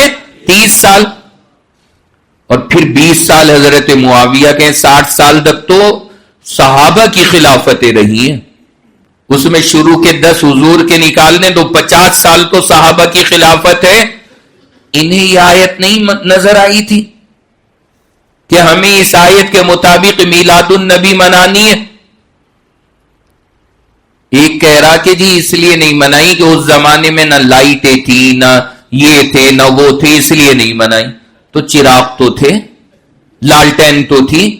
یہ لائٹ ٹیوب لائٹ مرکری نہیں تھی تو کم سے کم وہ ڈبیے تو جلا لیتے. موم بتی اگربتی یہ لالٹین کچھ تو تھی. ارے سمجھ رہے ہیں یا نہیں؟ تو یہ تو بےہودگی والی دلیل ہے، بھلا اس کا کیا جواب دیا جائے؟ لیکن بہرحال اس لیے میں نے سنا دی تاکہ آپ کو پتہ رہے دلیلیں ایسی بھی دی جاتی، اور آپ ان دلیلوں تک پہ واہ واہ نہیں کرتے اور لوگ ان دلیلوں پہ واہ واہ کرتے۔ ہاں، ایک نے کہا ایک حدیث سے بھی ثابت ہے، ہم نے کہا حدیث بھی سنا دو۔ حدیث کیا سنائی؟ کہتے ہیں بخاری کی حدیث ہے، اور دل خوش ہوا، لیکن کیا سنایا؟ بخاری میں لکھا ہے کہ جب اللہ کے نبی کی ولادت ہوئی تو حضور کو دودھ پلانے والی تھی ایک سویبہ، جنہوں نے حضور کو دودھ پلایا، یہ باندی تھی ابو لہب کی۔ کس کی باندی؟ ابو لہب کی۔ ہم نے بھی دیکھا، کیا دیکھنا ہے کہ اس نے حضور کی ولادت کی خوشی میں باندی آزاد کی تو اسے سکون ملا۔ میں نے کہا واہ واہ واہ، مطلب تمہارے پاس دلیل ابو لہب ہی رہ گیا یار، کچھ تو بندہ عقل چلا لے، دلیل بھی ملی تو کس کے عمل سے؟ ارے بولو نا بھائی، ابو لہب کے ابو لہب نے اس کو اس خوشی میں آزاد کر دیا تھا، تو جناب والا کیا ہم عید میلاد النبی اس لیے منانی شروع کر دیں کہ ابو لہب نے اپنی باندی کو آزاد کیا تھا؟ کسی کے سامنے وجہ بھی بتائیں گے نا، وہ کیا کہے گا ہم سے کہ حد ہی کر دی بندے نے بالکل۔ تو یہ ماشاءاللہ دلیلیں۔ رہا آخری مسئلہ روزہ، کیا روزہ رکھا جائے گا 12 ربیع الاول کا؟ اللہ کے نبی سے پوچھا گیا، حضور روزہ رکھتے تھے پیر کا اور جمعرات کا۔ حضور سے پوچھا گیا پیر کا روزہ آپ کیوں رکھتے ہیں؟ حضور نے فرمایا اس دن میں پیدا ہوا اور اسی دن اللہ تعالی کا کلام مجھ پر نازل ہوا۔ اور ایک جگہ آتا ہے کہ یہ وجہ بتائی کہ اللہ تعالیٰ کے دربار میں اعمال پیش ہوتے ہیں اس دن، میں چاہتا ہوں کہ روزے کی حالت میں اعمال جائیں۔ تو پیر کے دن کا حضور روزہ رکھتے تھے، کیوں؟ 3 وجہ: پیدائش ہوئی پیر میں، اور قرآن اترا، وحی آئی، اور تیسری چیز اس دن اعمال اللہ کے پاس جاتے ہیں۔ تو خالی حضور نے وجہ اس کی اپنی پیدائش نہیں بتائی، ساتھ میں 2 وجہ اور ہیں۔ اور حضور خالی پیر کا نہیں بلکہ پیر کے ساتھ جمعرات کا بھی روزہ رکھتے تھے۔ اگر خالی پیدائش وجہ ہوتی تو پھر جمعرات کا کیوں رکھ رہے؟ غور کیجئے نا۔ تو پتہ یہ لگا کہ پیر کا روزہ صرف اس لیے نہیں تھا کہ پیدا ہوئے ہیں، پیر کا روزہ آپ 3 وجہ تھی، ان میں سے ایک وجہ پیدائش بھی تھی، تو پیر کا رکھا۔ لیکن 12 ربیع الاول کا تو حضور نے خالی نہیں رکھا۔ اب جو سارے کے سارے حضرات رکھ رہے ہیں، اب کل کو 12 ربیع الاول ہے اور دن کیا بولیے؟ بدھ کا۔ یہ تو نہ پیر ہے نہ جمعرات۔ اللہ کے نبی نے ساری زندگی کبھی بھی اس وجہ سے نہیں رکھا کہ 12 ربیع الاول کو میں پیدا ہوا ہوں تو روزہ رکھوں گا۔ پیر کا تو رکھا لیکن 12 ربیع الاول کا نہیں رکھا۔ تو اب اگر کوئی آدمی زیادہ جذبے میں سوار ہو کر 12 کا رکھے گا تو یہ صحیح ہوگا یا غلط ہوگا؟ بولیے۔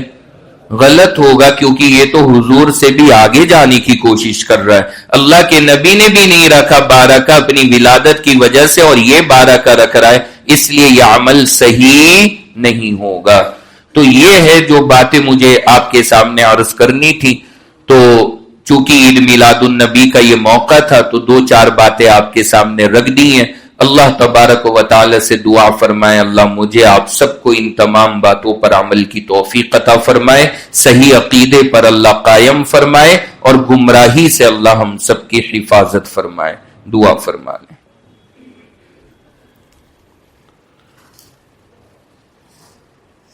الحمد للہ رب العالمین الرحمن الرحیم والصلاة والسلام على سید الانبیاء والمرسلین محمد وعلى آلہ واصحابہ اجمعین۔ یا اللہ ہم سب کے ساتھ رحم کا، کرم کا، فضل کا معاملہ فرما۔ یا اللہ ہماری غلطیوں کو اپنے فضل و کرم سے معاف فرما۔ یا اللہ ہمارے یہ سارے بھائی، ساری بہنیں صرف قرآن اور صحابہ کی نسبت پر جمع ہیں، اللہ اس نسبت پر ہم سب کا جمع ہونا قبول فرما۔ اللہ اس کا اجر ہمیں دونوں جہانوں میں عطا فرما۔ اللہ ہر طرح کے غلط عقیدے سے ہماری اور ہماری نسلوں کی حفاظت فرما۔ اللہ صحیح عقیدے ہم سب کو نصیب فرما، گمراہیوں سے ہماری حفاظت فرما۔ یا اللہ جب تک زندہ ہیں اسلام پر رکھنا، اور جب آخری وقت آئے تو ایمان پر موت عطا فرما۔ یا اللہ وقت کی تنگی کی وجہ سے بہت کچھ ہم مانگنا چاہتے ہیں، نہیں مانگ سکتے۔ یا اللہ جس بھائی کے، جس بہن کے دل میں جو ہو، اپنے فضل سے اس کے دل کی تمام تمنائیں پوری فرما۔ ہماری ان تمام دعاؤں کو ہمارے آقا سرور دو عالم جناب رسول اللہ صلی اللہ علیہ وسلم کے صدقہ طفیل میں قبول فرما۔ وصلی اللہ تعالی علی خیر خلقہ محمد وعلی آلہ واصحابہ اجمعین برحمتک یا ارحم الراحمین، آمین یا رب العالمین۔